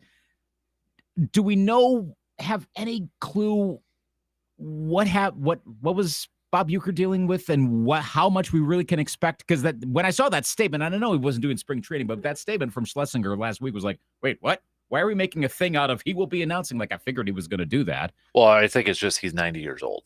Okay. Because I listened to the beginning yesterday. I listened to the first pitch, did it AM radio style. If you really want to go old school, you listen to it on 790 for the first pitch. And I don't know. I don't know if were you listening to the game by chance? I mean, he seemed like he was in prime form. Yeah, I mean, there were a couple moments. He fell off a chair. He said, and it was like, "There's $100." And I'm like, okay, but yeah, it just seemed like he didn't miss a beat after that. So. There were. I will say there were a couple moments I was like, but once he's on, he's on. Mm-hmm. It's like again, it's one of those things where if you have a certain talent, you're never going to lose that. So, I honestly, he's 90 years old. I hope I really hope that that's exactly what it is. That it's just like, you know what? I can't get out every single game. I hope so. I did record it on my phone. Just like, this is the last home opener. At least I got it. I hope I get to do that next year. It sounds like he'll be on today. It's like I said, so that's why I've been saying to people, I'm like, make sure you tune in as much as you can. Yeah. Because you never know when it's going to be. Right. The last time we hear Uecker on the radio. But he sounded good to me a little bit, That's actually maybe the best news of all of this, that he's on today. Because this was there was part of me that was thinking, so is he going to do the home opener and then he's going to do like 5 more games this year? It's one of those that no one really talks about, like what's going on. So I'm glad to hear that he's doing 2 games in a row. Already makes me think, okay, he's not going to do them all, but at least he can still do a lot. So that makes me feel better about his longer term. I just want more Uecker. That's consensus. Like it's selfish, but at the same time, we all want more Uecker, right? It's like, dude's been doing it for how long? but he's still good at it. Yeah, I mean, once you hear the age, okay, fine, maybe then that's the time. It's not yet. He's 90 and he's still doing it. Keep doing it. Yeah, sure. And that's the thing too, is like, you know what? He's like Mark Anasio said yesterday, the guy has earned the right to do whatever he wants. If he wants to call a random game on a Wednesday and then take the week off, let him do it. Why not? Let him do it. This almost makes me wonder, did he feel obligated to do games at home games in the past few years? And maybe the Brewers went to him and said, dude, you don't have to. If you want to take time off, you can. Maybe it's the other way around, that it's not a health scare or anything like that. Maybe it's just take a break. I just love that it's still it's in the Milwaukee Journal-Sentinel, and I know we got to take a quick break here. But Uecker's agreement with the Brewers is still the same as it was with Seelig. It's a handshake deal. Like Mark Anasio said, it's still that. It's just a handshake deal. You want to do it? Okay, good. Here we go. Yeah. Well, I mean, who's going to be the guy that's like, we need to put it right?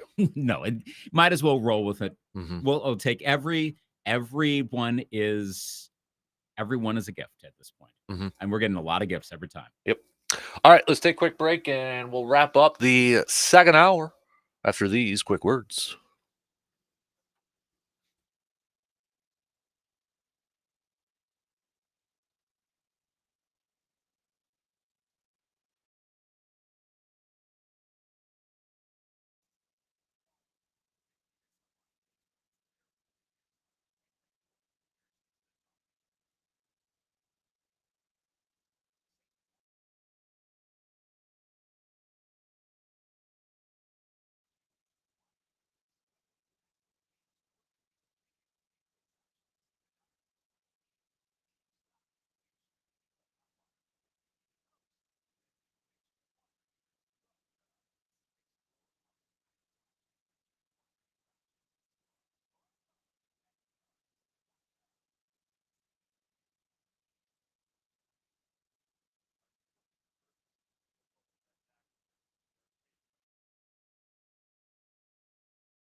Let's do a little a quicker version of a little classes in session here since we're talking about euchre. A couple things on euchre because it's always good to talk about euchre in history, right? Yes. But this was from Brewers.com yesterday.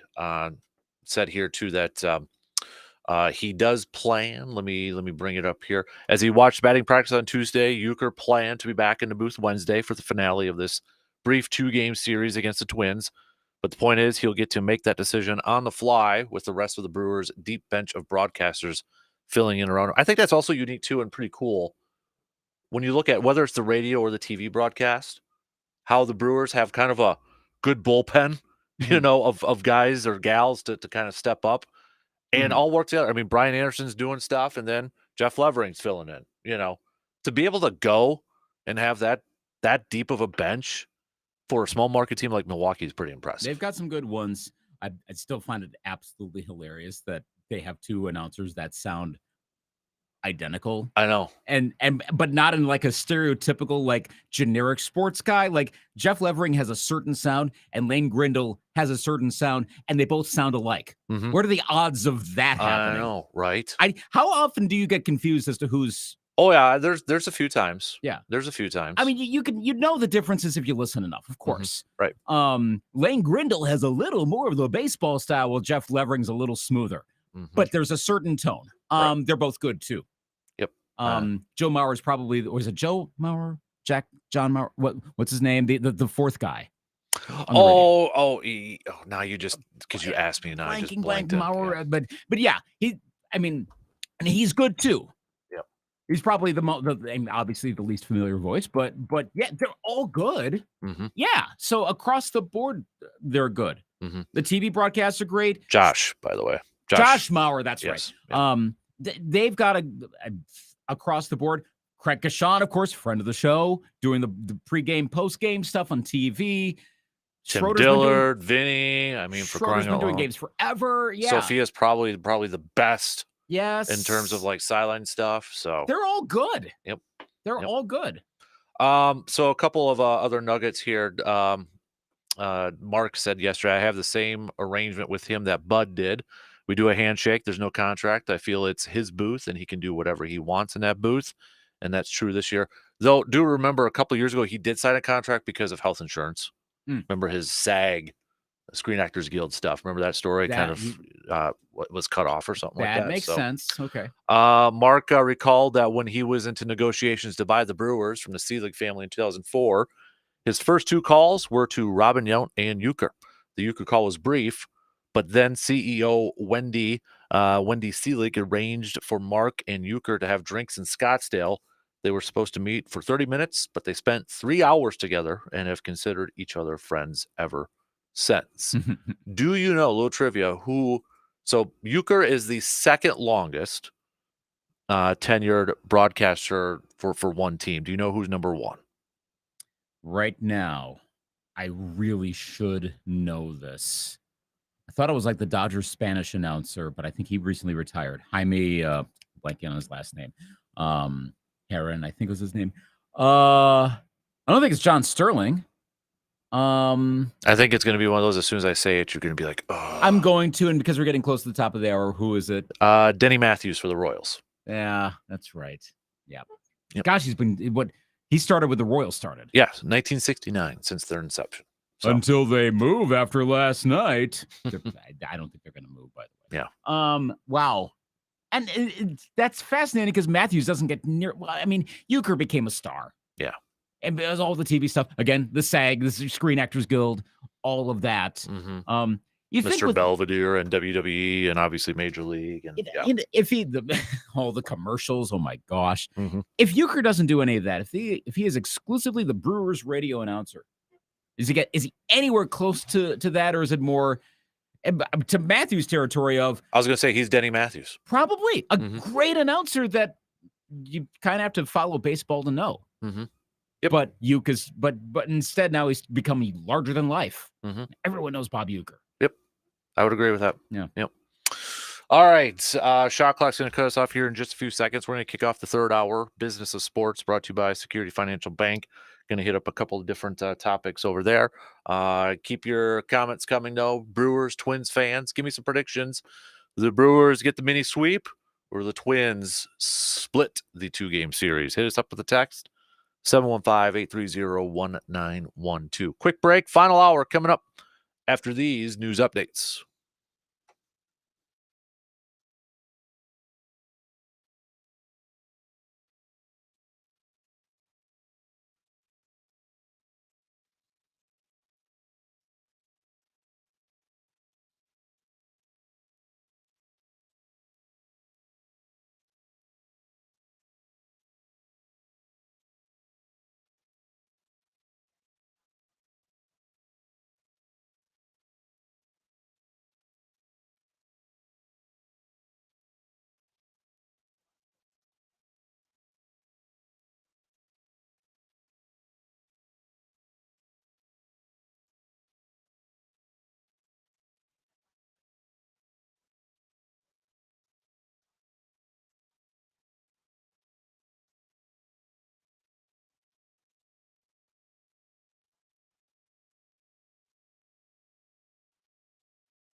Third hour kicking off on this Wednesday morning of April 3rd. We're going to talk some more baseball coming up here. Just a little over 4 hours from now. First pitch between Brewers and Twins, game 2 of this quick 2-game series. We'll see if the Crew can remain undefeated or if the Twinnies can hand the Brewers their first loss of the season. Off day tomorrow then for the Crew before they welcome the Mariners to town for a 3-game series. And then next week, if you're looking at the schedule, Brewers are going to be on the road quite a bit, 4 games against Cincinnati, and then 3 against Baltimore, and perhaps against old friend Corbin Burns right away. So before we get to some baseball or more baseball talk here, let's do another segment of the business of sports brought to you by Security Financial Bank. And we're going to hit up a couple of different topics here. First off, let's start off with women's college basketball. So the numbers are in from that LSU-Iowa game the other night. And I think we all knew it was going to be massive. But let's put it in this context, okay? This is from, I saw this on Twitter. Is it Joe Pompliano, sports and business, host of the Joe Pomp Show. Yeah, just he's a sports business dude. So 12.3 million viewers from that Iowa LSU game. That's more viewers than this list that I'm about to give you, Lucas. Mm-hmm. Any women's college basketball game ever. The 2023 NBA Finals, the 2023 World Series, the 2023 Orange Bowl, the 2023 Big Ten Championship, the 2023 Cotton Bowl, the 2023 Pac-12 Championship, the 2023 Big 12 Championship, the 2023 ACC Championship, the 2023 Peach Bowl. Well, it can't beat the NFL, right? Wrong. Thursday Night Football. It beat Thursday Night Football. And every 2023 college football regular season game except Ohio State versus Michigan. I was watching. I was watching them too. Mm-hmm. By the way, I think this is the way life has gone. Being a younger parent, there's hardly any full games or at least approaching full games I've watched. Even the NCAA tournament, I'm more like, okay, what's going on? Okay, cool. Off to this. Mm-hmm. I found ways to watch this game. I had my phone around. I had to watch. It helped that it was a close game too. Mm-hmm. Yeah. Rematch from the championship last year. You had that narrative, obviously. You had popular players, Reese, Caitlin Clark, obviously. The rivalry. You know, and then LSU's coach. Kim Mulkey. Thank you, Kim Mulkey, with the drama surrounding her and that, but she's a name, you know, gets the attention there too. But you look at those numbers, and if you're the WNBA, how do you got Caitlin Clark coming, you would be stupid not to try to, okay, how do we get some of that? Could this potentially be, you know, when the NBA was kind of, you know, ratings, and then all of a sudden Jordan comes through? Or before that, it was Magic and Larry. And that's the one. You know, Magic the legendary 79 draft? Yeah, the 79 draft, but like how the 1980 finals were still on tape delay, like late at night. Yeah, it was, you know, Larry and Magic came, and then you had Jordan a few years ago. Could Caitlin Clark have that same effect for the WNBA? Relatively speaking, I mean, it's not going to be. Is it up to the WNBA to make sure they do it right? Yeah, I think so, and I think they'll do it. WNBA is becoming a bigger and bigger deal. Again, relatively speaking, like you hear more about the aces of late. You hear more about like Asia Wilson. Those kind of players are getting into the game more and more, into the pro game more and more. But, you know, we've had popular players go, but then it just feels like after they're there, you just don't really hear about them too much anymore. You don't as much. I think it's part of it is the nature of the game. There are a lot of NBA fans that don't like the WNBA style of game. I think you haven't had as much as you've had some well-known players over the years. Diana Taurasi, Sue Bird, Maya Moore, hello. Candace Parker. Right, exactly. There are a lot. We know the players. I mean, you can even go back to the 90s and Rebecca Lobo. Those kind of, I mean. Oh, yeah. You knew Rebecca Lobo, Lisa Leslie, Cheryl Swoops. Yep. That crowd. Right. That had to do with the Olympics, but you still knew who they were. So they've always kind of been around, but maybe not in a massively move the needle. You have to watch the way Caitlin Clark has been scoring, and I'm glad I was able to, because again, when you're watching on your phone and you're doing a lot of other stuff, you got to make sure you're always paying attention. At least I saw a few of those 3-pointers from across the Hudson River. Yeah. Those kind. My gosh, that's incredible. I know she's been doing it all season, but it's still really cool to see it in a high-profile game, in a very well-played game too. This is going to be different. Folks, if you have not been paying close attention to the WNBA, and I understand if you're not, and that's not a knock. I see what the numbers are. Get ready to know the Indiana Fever. Mm-hmm. They've been around for a while. The Fever got the number 1 pick. They're drafting Caitlin Clark. Yep. We know what's going to happen here. Now, Angel Reese is in the draft too, right? Yeah, and there have been a few mocks that have put her to the Lynx. Okay. I would be okay with this. So the reason I'm bringing that up, so we just used the comparison of Johnson and Bird. Does the WNBA need that rivalry too? I think that Caitlin Clark and Angel Reese, Yeah, that would be fun. I think, well, look, which it kind of started last year with the whole ring, Yeah. that sort of stuff. But I mean, yes, I've seen a lot of Magic and Bird comparisons to Angel Reese and Caitlin Clark. Will that continue, or is that just because LSU and Iowa played each other 2 years in a row in the tournament, and then after this, their paths go in different directions? Plus, they also have to become all-timers. Mm-hmm. I mean, are Caitlin Clark and Angel Reese going to be the top 2 players, arguably, in the WNBA? And we're going to see. Let's run with the Lynx thing that Angel Reese falls that far, which I know that was you'd think Angel Reese would go higher. And she's not. There are other players that are going to go higher than Angel Reese. Mm-hmm. But let's say that does happen, and the Lynx get her, and so you have the Lynx and Fever playing each other in the WNBA finals for like 4 out of 8 years, like the Lakers and the Celtics in the 80s. Okay, that would be awesome. Mm-hmm. I know it'd be really great if it were the New York Liberty and the LA Sparks, because then you have the 2 big markets. I mean, Indiana is one of the smallest WNBA markets, but it's all not exactly Iowa as a super mega wattage place to watch women's college basketball. That's not a knock on the Hawkeyes. You could say that about any other Big Ten school. Mm-hmm. But they made it. Caitlin Clark made Iowa basketball must watch.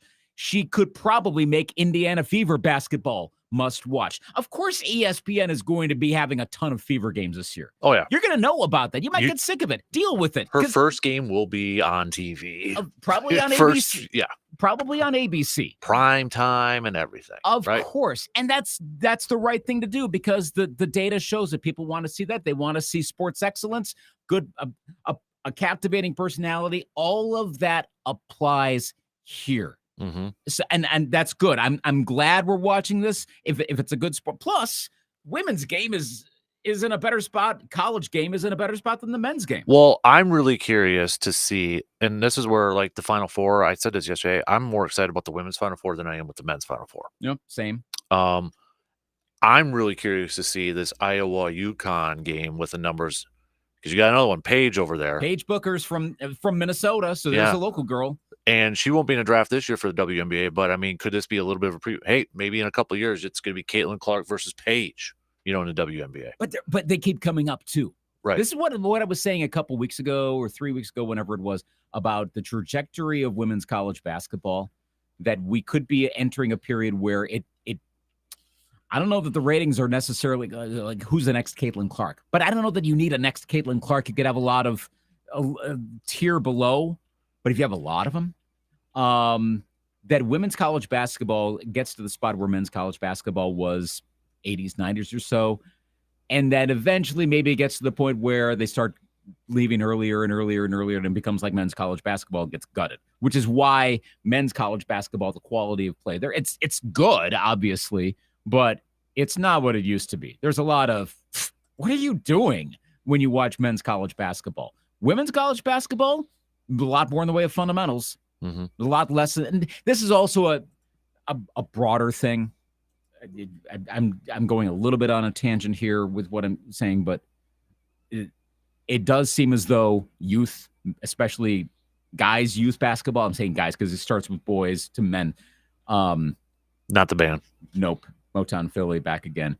That they are focusing more on style points, getting the W and AAU, moving on to the next game. and also a lot on like how wild can you finish your approach to the basket. But I'm going to probably bring up Simmons and Russillo a lot here in the next few minutes between this and the Timberwolves. But you talk about two plugged-in basketball folks. It may not always be right, but they know their stuff. And it said, like, who could do an entry pass now in the NBA? Well, there's a fundamental right there, and it's lacking. Well, there was so since you're bringing it up, there was a play or a shot from Luka the other day, and people were praising it. And I'm just sitting there watching this thing, and I'm like, if that was me when I played basketball, I would have gotten chewed out by the coach. Mm-hmm. I don't know if you saw this, but I did not. So we know Luka is a very ISO type of player, right? He's got to have the ball in his hands. Yes, he distributes, but he scores a ton too. He's got to have the ball in his hands. Isolation type player. So he's behind the three, doing the dribbling, trying to get by, and kind of gets by the guy, but he gets fouled. He finger rolls it by like just inside the three or right at the three, and it goes in. Like he just lobs it up like a finger roll. And people are like, oh my God, this guy, the crazy shots he makes. You saw phrases like he's the best, like would be the best horse player. And I'm just thinking, I'm like, I would have gotten chewed out if I tried that as a kid. Or if I did that in high school. Right. If I did that, because that's not fundamental basketball. Right. And it's why you're seeing more, I think in part, why you're seeing more and more international players. Look at the mocks right now for the draft in June, for the NBA draft in June.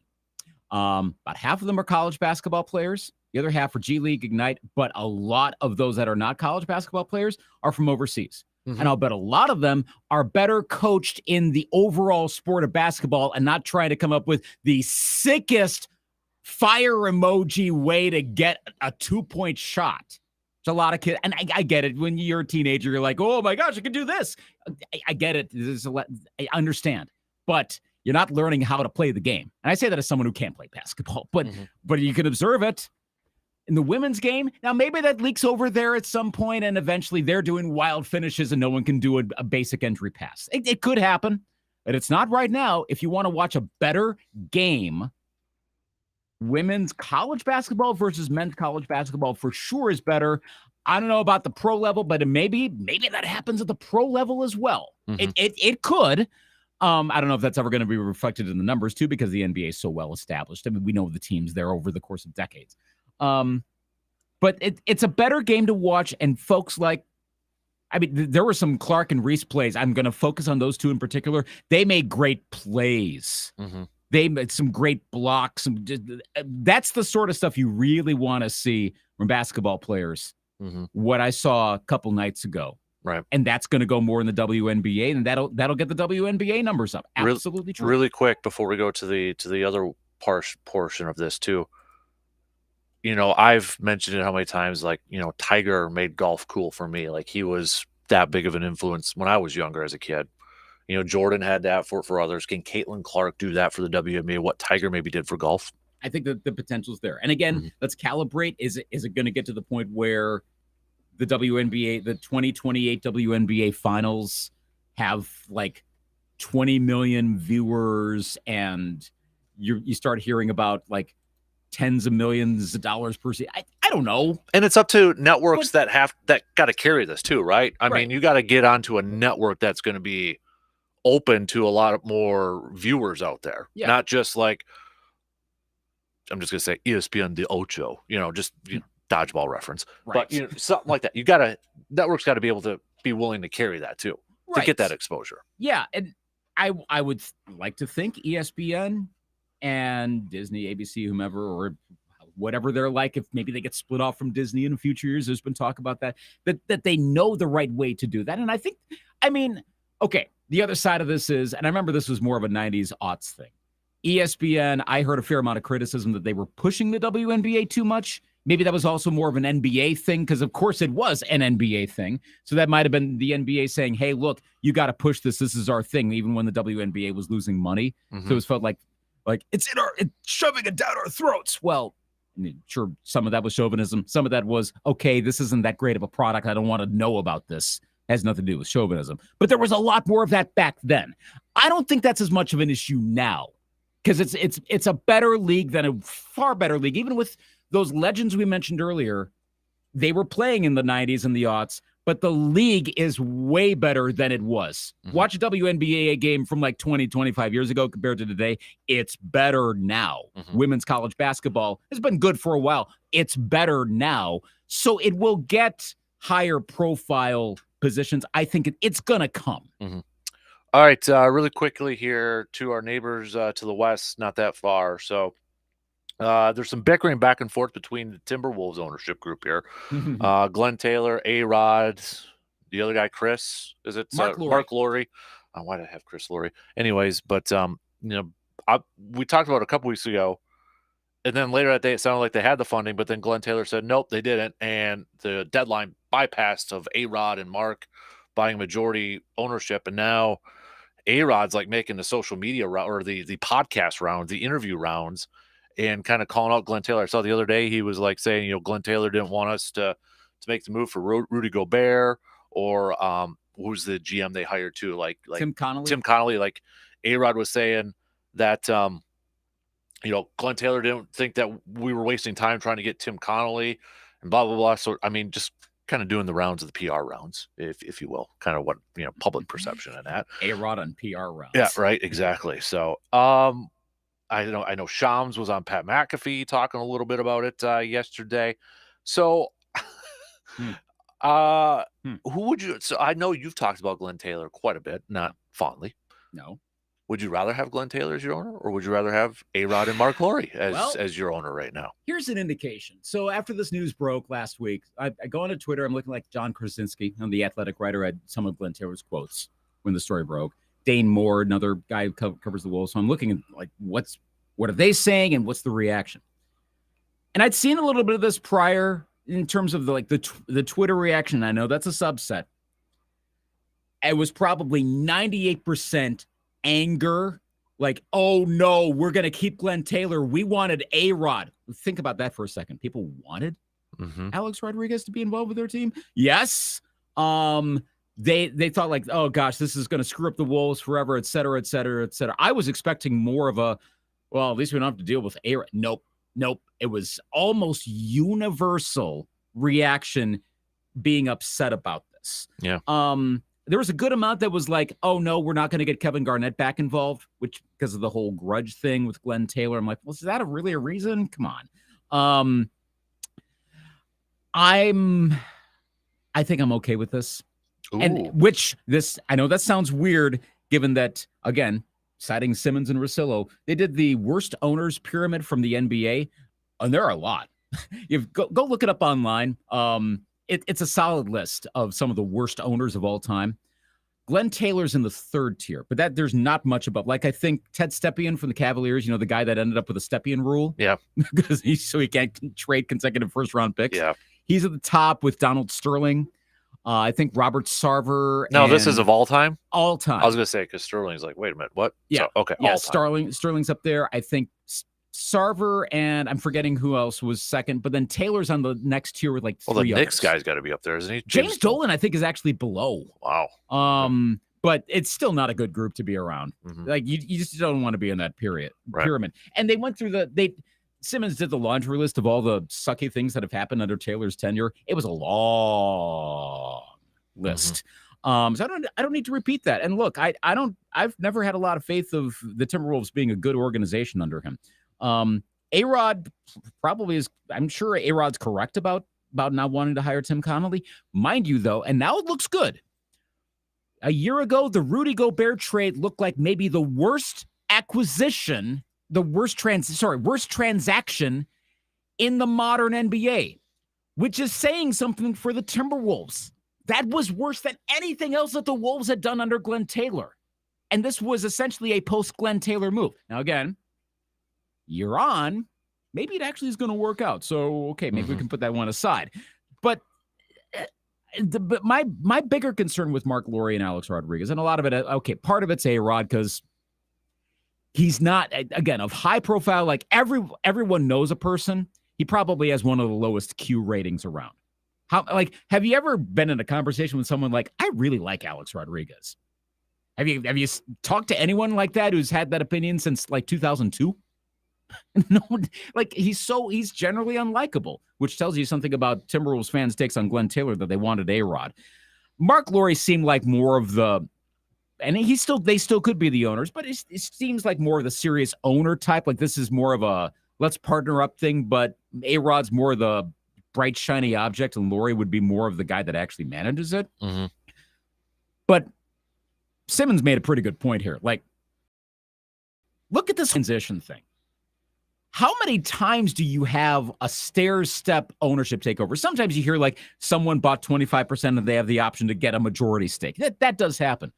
But this payment system, he said the quote was, that seems like a 1983 style ownership transition. Like something like, really? Are you sure this is legit? Which this is not the first time either that Lowry and Rodriguez have been coming close to a deadline and not had the money. Mm-hmm. So there was a realization. And by the way, as much as those two were knocking A-Rod or knocking Glenn Taylor, they weren't exactly saying like the Wolves are in much worse shape now without Lowry and A-Rod, because if they were having this much trouble finding the money to buy percentages of the team, how much money are they going to have to run the team going forward? Mm-hmm. How much money are they going to have when they inevitably say, we demand a new arena? Look at what happened in Kansas City last night. A rejection. I don't think that's the end of the road there for the Royals and the Chiefs. There's the Chiefs, the Super Bowl champions with Patrick Mahomes, et cetera, and voters like, nope.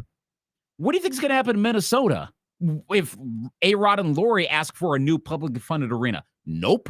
Even if the Wolves are winning NBA, nope, they're not going to do it. You think Alex Rodriguez and Mark Lowry are going to have the equity to have money on their own end to spend for facilities and all that other stuff? I think they could be in money trouble fairly quickly, more than we would think. And also I do think there's, to a certain extent, Glenn Taylor's like, dude, if I had sold this team to someone else, I'm making way more money now. I'm making probably $4 or $5 billion versus $1.5 billion. Maybe find someone from Minnesota who never would move the team. I think that's all stuff to consider with this. I think the Wolves long-term will be in a better spot. Yeah.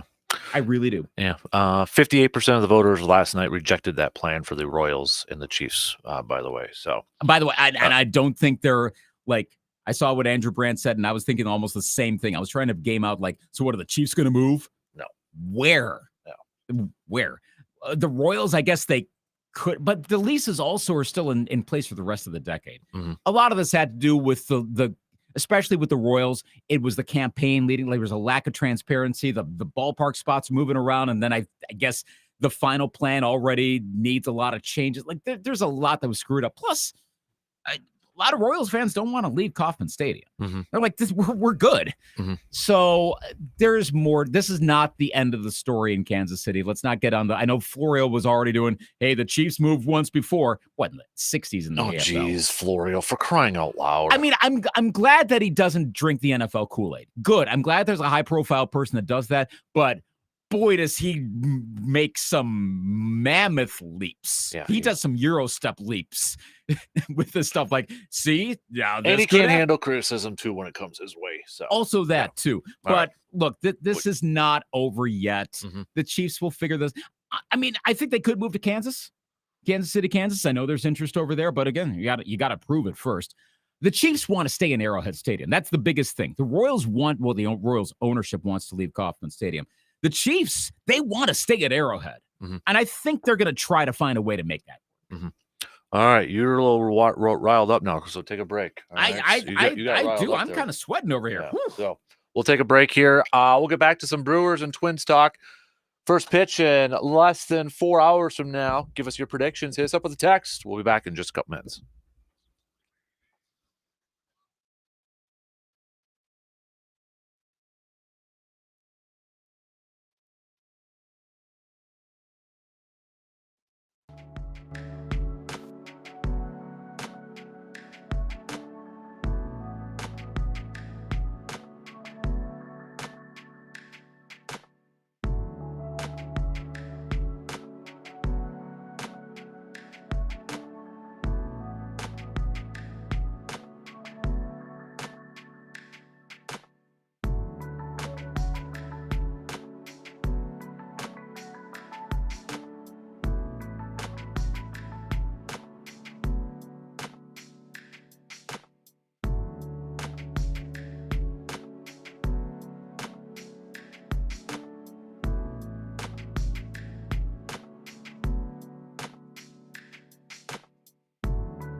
Two of the most important things you need to keep up to date on your vehicle: oil changes and tires. Guess what? You can accomplish both of those right at ASAP Used Auto Parts in Eau Claire. Not only does ASAP Used Auto Parts have a wide range of high-quality used auto parts, but they also offer oil changes and can hook you up with a new set of tires to hit the road. No more looking for multiple places to get each of those jobs done. You can get it all done at ASAP Used Auto Parts. Just give them a call at 715-514-4501 or visit them at 1330 Menominee Street in Eau Claire to set up your appointments. Shout out. We got to give a shout out to Tavern WI Sports, Tavern Wisconsin Sports on Twitter. Tuning into the YouTube stream right now. So nice. Big thanks to the crew. Don't know who you are, but I know your Twitter account. But shout out to those peeps over there and the screenshot. What are you drinking over there? What energy? Appreciate. I shouldn't say appreciate. Love the dinosaur. Is that a brontosaurus over there too? I got to know these details. I got to know the finer details. So, all right. And I love the little post-it note there. Brewers World Series 2024. I don't know if that's on purpose. Yeah, I'm creeping on the photo. So, all right. Speaking of the Brewers, they're back in action just under 4 hours from now. 12:10 first pitch. Got Joe Ross making his Brewers debut. We haven't seen him at the big leagues for a couple of years now. 2021 with the Nationals over there. We had Jacob Junis yesterday, Joe Ross today. DL Hall, the youngster, over the weekend.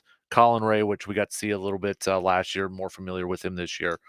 But obviously a lot of, when we talk about going back to preseason predictions and talk and question marks, wild cards, whatever the heck we want to call it, a lot of people, looking at that starting rotation outside of Freddie Peralta and kind of like, what is going on? What should we expect from this group? And Joe Ross today is going to be one of those guys that I think I'll be honest, I don't know what to expect from him. I really have no idea. I mean, he's had some good moments in spring training, and I know the Brewers are high on him.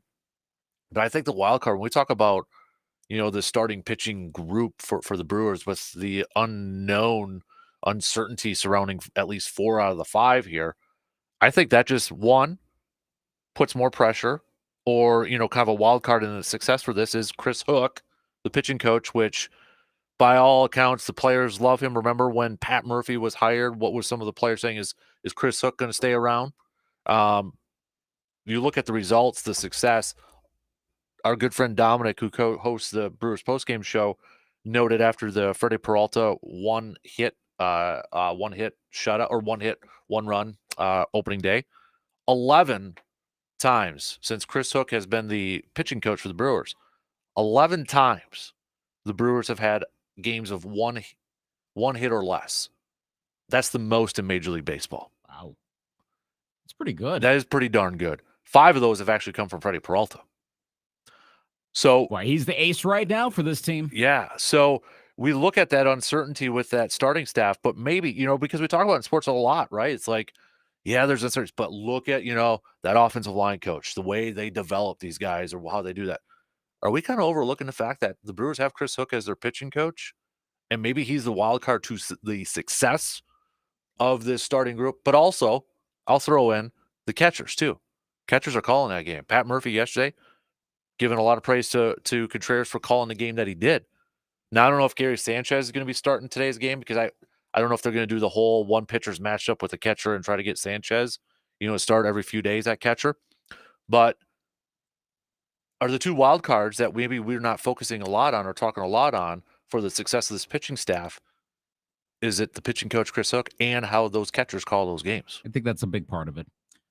It's not all of it. Back to the council genius, if you will. And I say that because that's the term we often hear, but it relatively speaking, it kind of is the genius in managing relief pitchers, middle inning pitchers.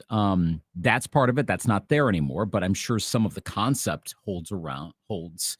But you can also only manage who you've got on your staff and how they've been coached by the pitching coaches and whatnot. Way too early to assess that with the Cubs, obviously, and what council will have at his disposal. But we know the quality that has been produced in Milwaukee. that you don't go, oh gosh, it's the seventh inning. This is going to be a problem. It never is.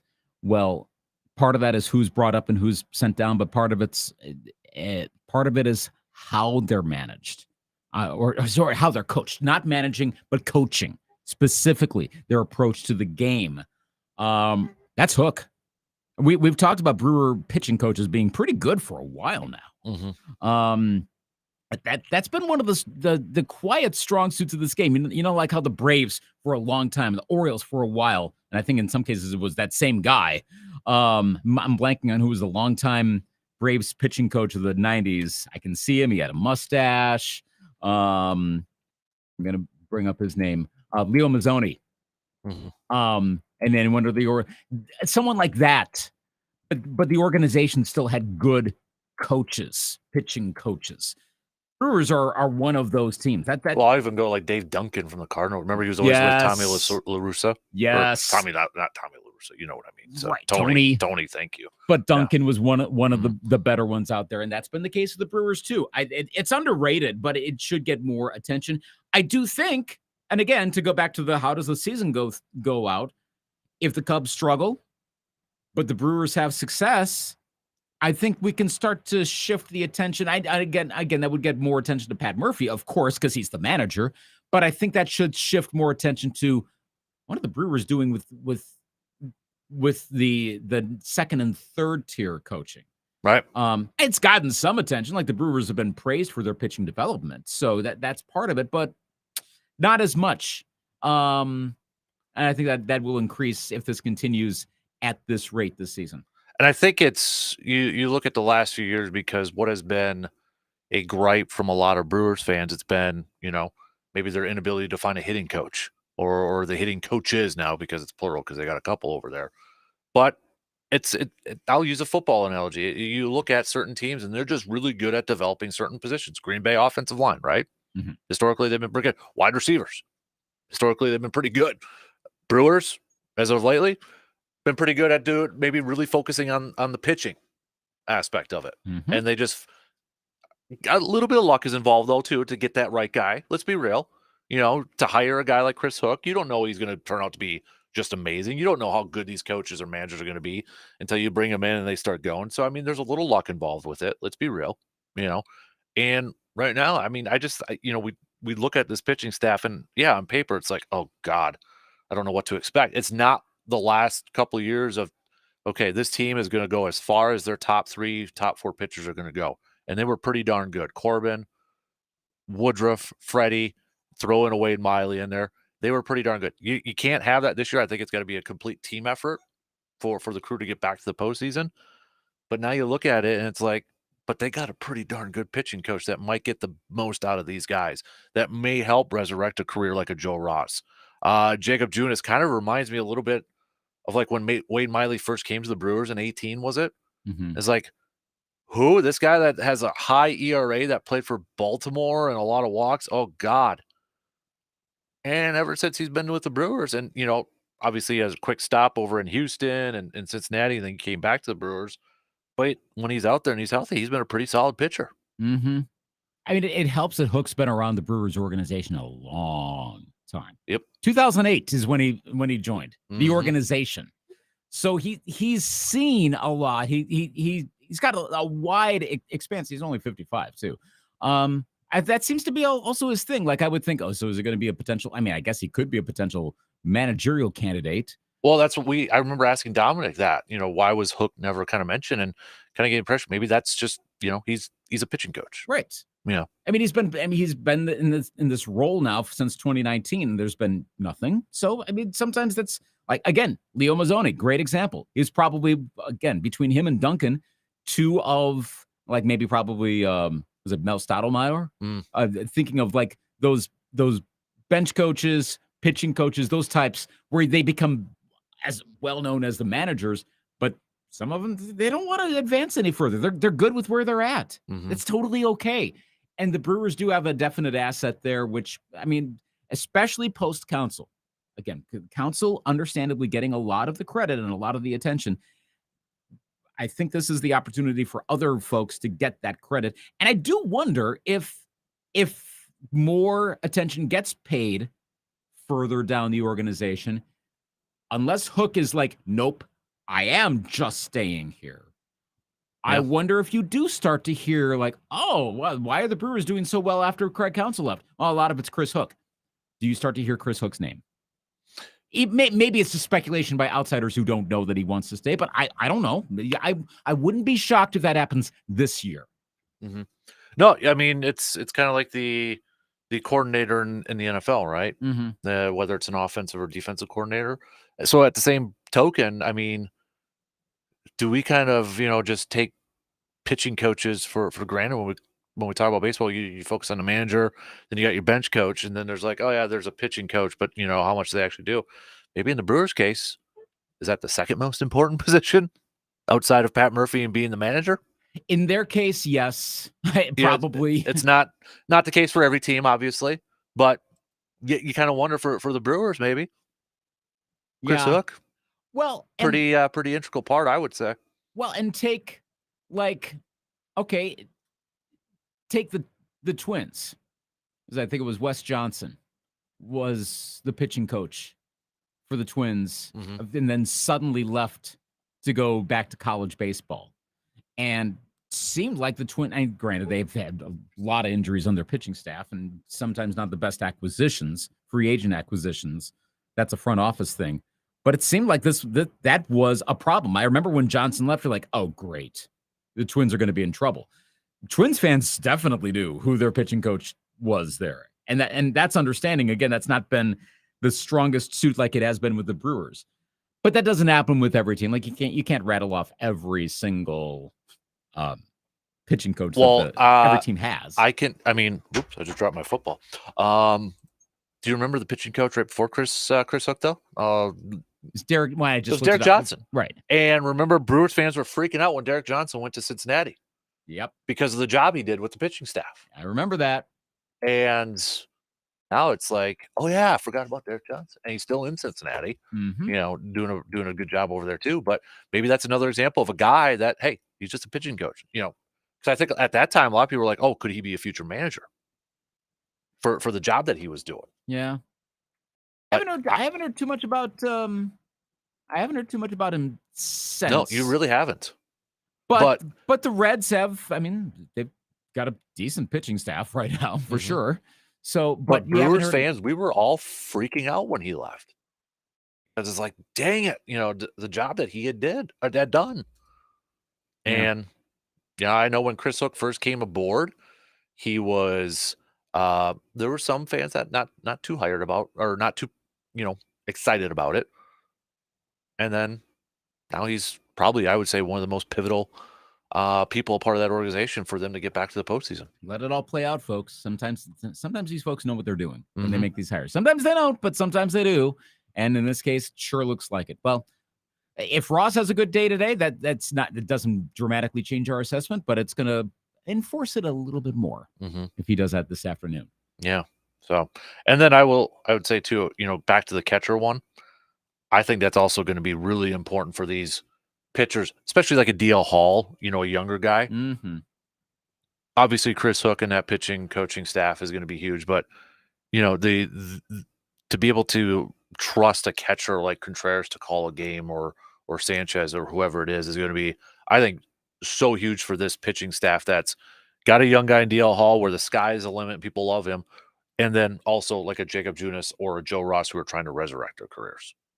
That Contreras acquisition is looking better and better all the time. Oh my gosh. Highway robbery. Wow. Highway robbery. I mean, it was considered a good move, and it was like, okay, well, because correct me if I'm wrong, just trying to remember the transaction history. This was allowed in part because of the Hader trade, right? Yes, because they traded Esteury Ruiz, who was just, for whatever reason, sent down to the minors after hitting 400 by the A's the other day. But yeah, then they traded him to the A's because that's a player they got back from the Josh Hader trade.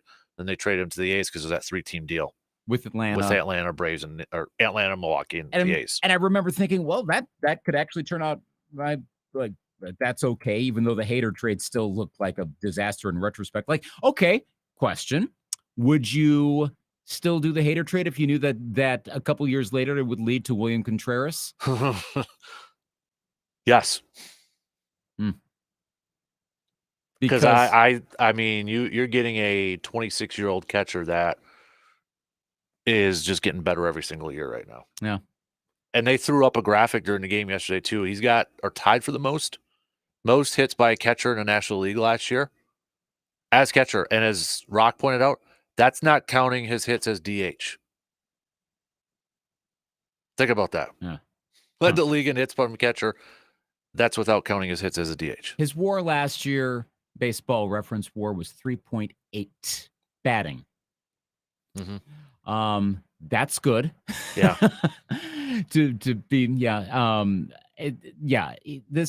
the other thing to consider is Hader probably was going to leave in free agency. Right.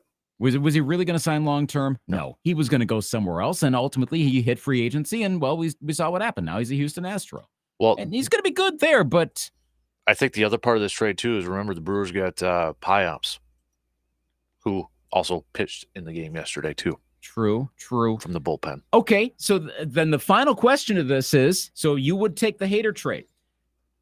The Brewers were, if I recall correctly, one game out of the playoffs. Yeah, I know you'd be sacrificing the playoffs. So right, because Hader almost, I know Hader tailed off that season a couple years ago, but that's the beauty of hindsight 2020 right now. I know it's totally, see, that's why we got to wait a few years for these things. It's tough to do in sports. You want to assess the morning after. You can't. But at the time, it sure looked like a bad move because the Brewers had their fair share of blown leads late in the 2022 season. Could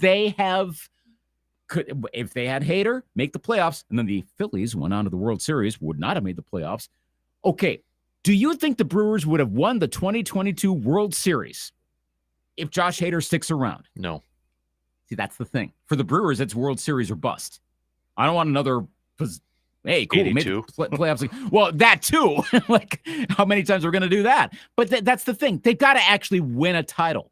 And unless you think Josh Hader staying with the 2022 Brewers was going to be the reason, and maybe even into last year, would have been the reason that they win the World Series, then I guess you have to make this move because you end up with maybe a higher floor in 2024 with William Contreras. Mm-hmm. It's a bit of a take. I understand. There are plenty of baseball folks that say, no, you should have done the other thing. And I know locker room chemistry. I get that. Clubhouse chemistry. But yeah, I'm kind of with you on this. I think the Contreras move might have been the right one, but we didn't know it was going to be that good. Well, and that's the thing. It was two different individuals making those decisions. David Stearns was the one who made the trade of Hader, and then it was Matt Arnold doing the trade for Contreras. Yeah, that's true. So that's true. Credit to Matt Arnold. Yeah. So far, so good. Fix the mess. Maybe. I don't know. Yeah. All right, let's take a break, and we've got picks and predicts to wrap up this hour this morning. So we'll do that. We got some baseball picks. I picked the Twins yesterday. Maybe should I keep it going? Don't jinx it. No. Pick the Twins again. No.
Really quick before we get to some picks and predicts, brought to you by the Elbow Room in Eau Claire. Little AJ store updates. So, I don't know if you saw this. Apparently, Kansas, or AJ Store asked Kansas for $1 million in the NIL marketplace. Okay, Jayhawks countered with $300 or $750,000. Take it or leave it offer. He left it. This is where we're at now. Is AJ Store still your favorite now former Badger? I think he's going to Illinois. I know the crystal ball predictions have that as Illinois. He's a Rockford, Illinois kid, but that would make more sense than money. But wow. Yeah. So is it clearly just about the money now? Yep. Yeah. Yep. Yeah. Wow. Great. Wow. Great. And again, I'm good with them getting paid because of the value that they're bringing to the sport.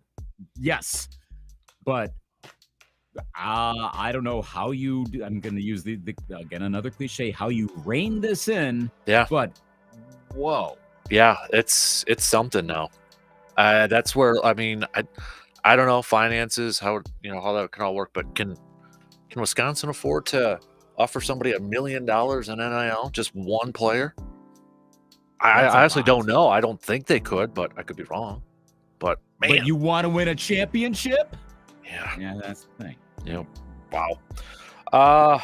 All right, let's do some picks and predicts. Brought to you by the Elbow Room in Eau Claire. Hey, Wednesday nights now, trivia night at the Elbow Room in Eau Claire. So if you're looking to get your trivia on and while enjoying a nice, crisp, cool man cave light, check out the Elbow Room in Eau Claire, located right next to Banbury Place. Let's just do it. Brewers versus Twins today.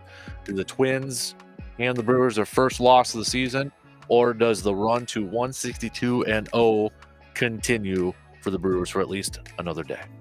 And then a first round loss to the Giants. No, they'd have the bye. That's right. Yeah. What are you talking about, man? I know. Hey, you got to already start doing your playoff positioning now. Early April. I picked the Twins. Sorry. The dream for 162 dies this afternoon. How dare you, sir? Yeah. How dare you? Yeah. Got to keep it real. You know what? I'm very superstitious, so I'm going to do this. I picked the Twins yesterday. Brewers embarrassed me. I'll pick the Twins again today, so the Brewers embarrass me. So nice. How about that? I'm taking one for the team. Well, understandable. I'm taking one for the team. Byron Buxton has a minder at all moments. No, I was going to say, don't ruin my next pick or predict. Okay, what is it? Which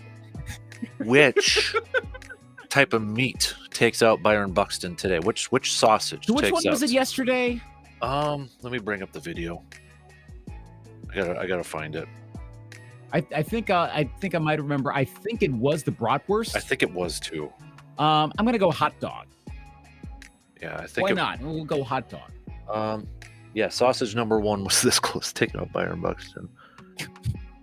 No, it wasn't. Was it the brat? Because the brat's in green with got the lederhosen. Yeah, it was a brat. Yep, it was a brat. So I'm gonna say I'll go chorizo. Ooh, okay. I'll go with that one. Be a little different here. So. Okay. Yeah. So what? He is going to be there. There's going to be some video on Byron Buxton when the sausage race happens today. There will be a Buxton cam for that one. Mm-hmm. You better believe in there. You know what? It would be hilarious if the Twins have like 4 players standing around him in the dugout. Just like, nope. Just you hire some sausage security. Yes, you're not moving. Stay away from the sausages. Mm-hmm. Don't even. You are not going to get injured on our watch. Can you imagine? I don't want to see guys get hurt, but can you imagine what the talk in Minnesota sports would have been this morning if he would have gotten plowed over by a bratwurst? Especially about Byron Buxton, because it's Buxton. That's what I'm saying. Right? Yeah, like really? Again, like we said, of course it was Byron Buxton. Mm-hmm. No other Twin could have that happen. Yeah. Yeah, I don't know if I'd want to mess with some of these guys. I've seen these guys down on Water Street too. look, bigger things running at you on fields. I've told you the story when I was at the real serious athletes. I told you the story from the Badger Gopher game in 2009 when I was on the field and I had the press pass, and then suddenly the Badgers with the axe started running in my direction because it was like a herd, and I'm like, ah! I had to get out of the way. I would have been trampled. Yeah. That was the only time I've really been scared on a sports game. I'm like, uh-oh. I mean, it wasn't that close, but there was a moment I'm like, yeah, dude, step over to the side. All right, really quick, Bucks. Do they actually win tonight against Memphis? Yes. They better. I'll pick them. This is going to be like okay, one or two things happens. They lose or they win by like 35. The thing is, Dame shouldn't have to play tonight for them to win either. 12.5 point favorites. Do they cover? No. I say they do. No, I don't think they do. And I hate saying that. I hope I'm really wrong. Just win these. Just come on. Win these games. All right? Win these freaking games. Please. All right. First pitch now just a little over 3 hours away. We'll talk about it tomorrow. Have a good rest of your day.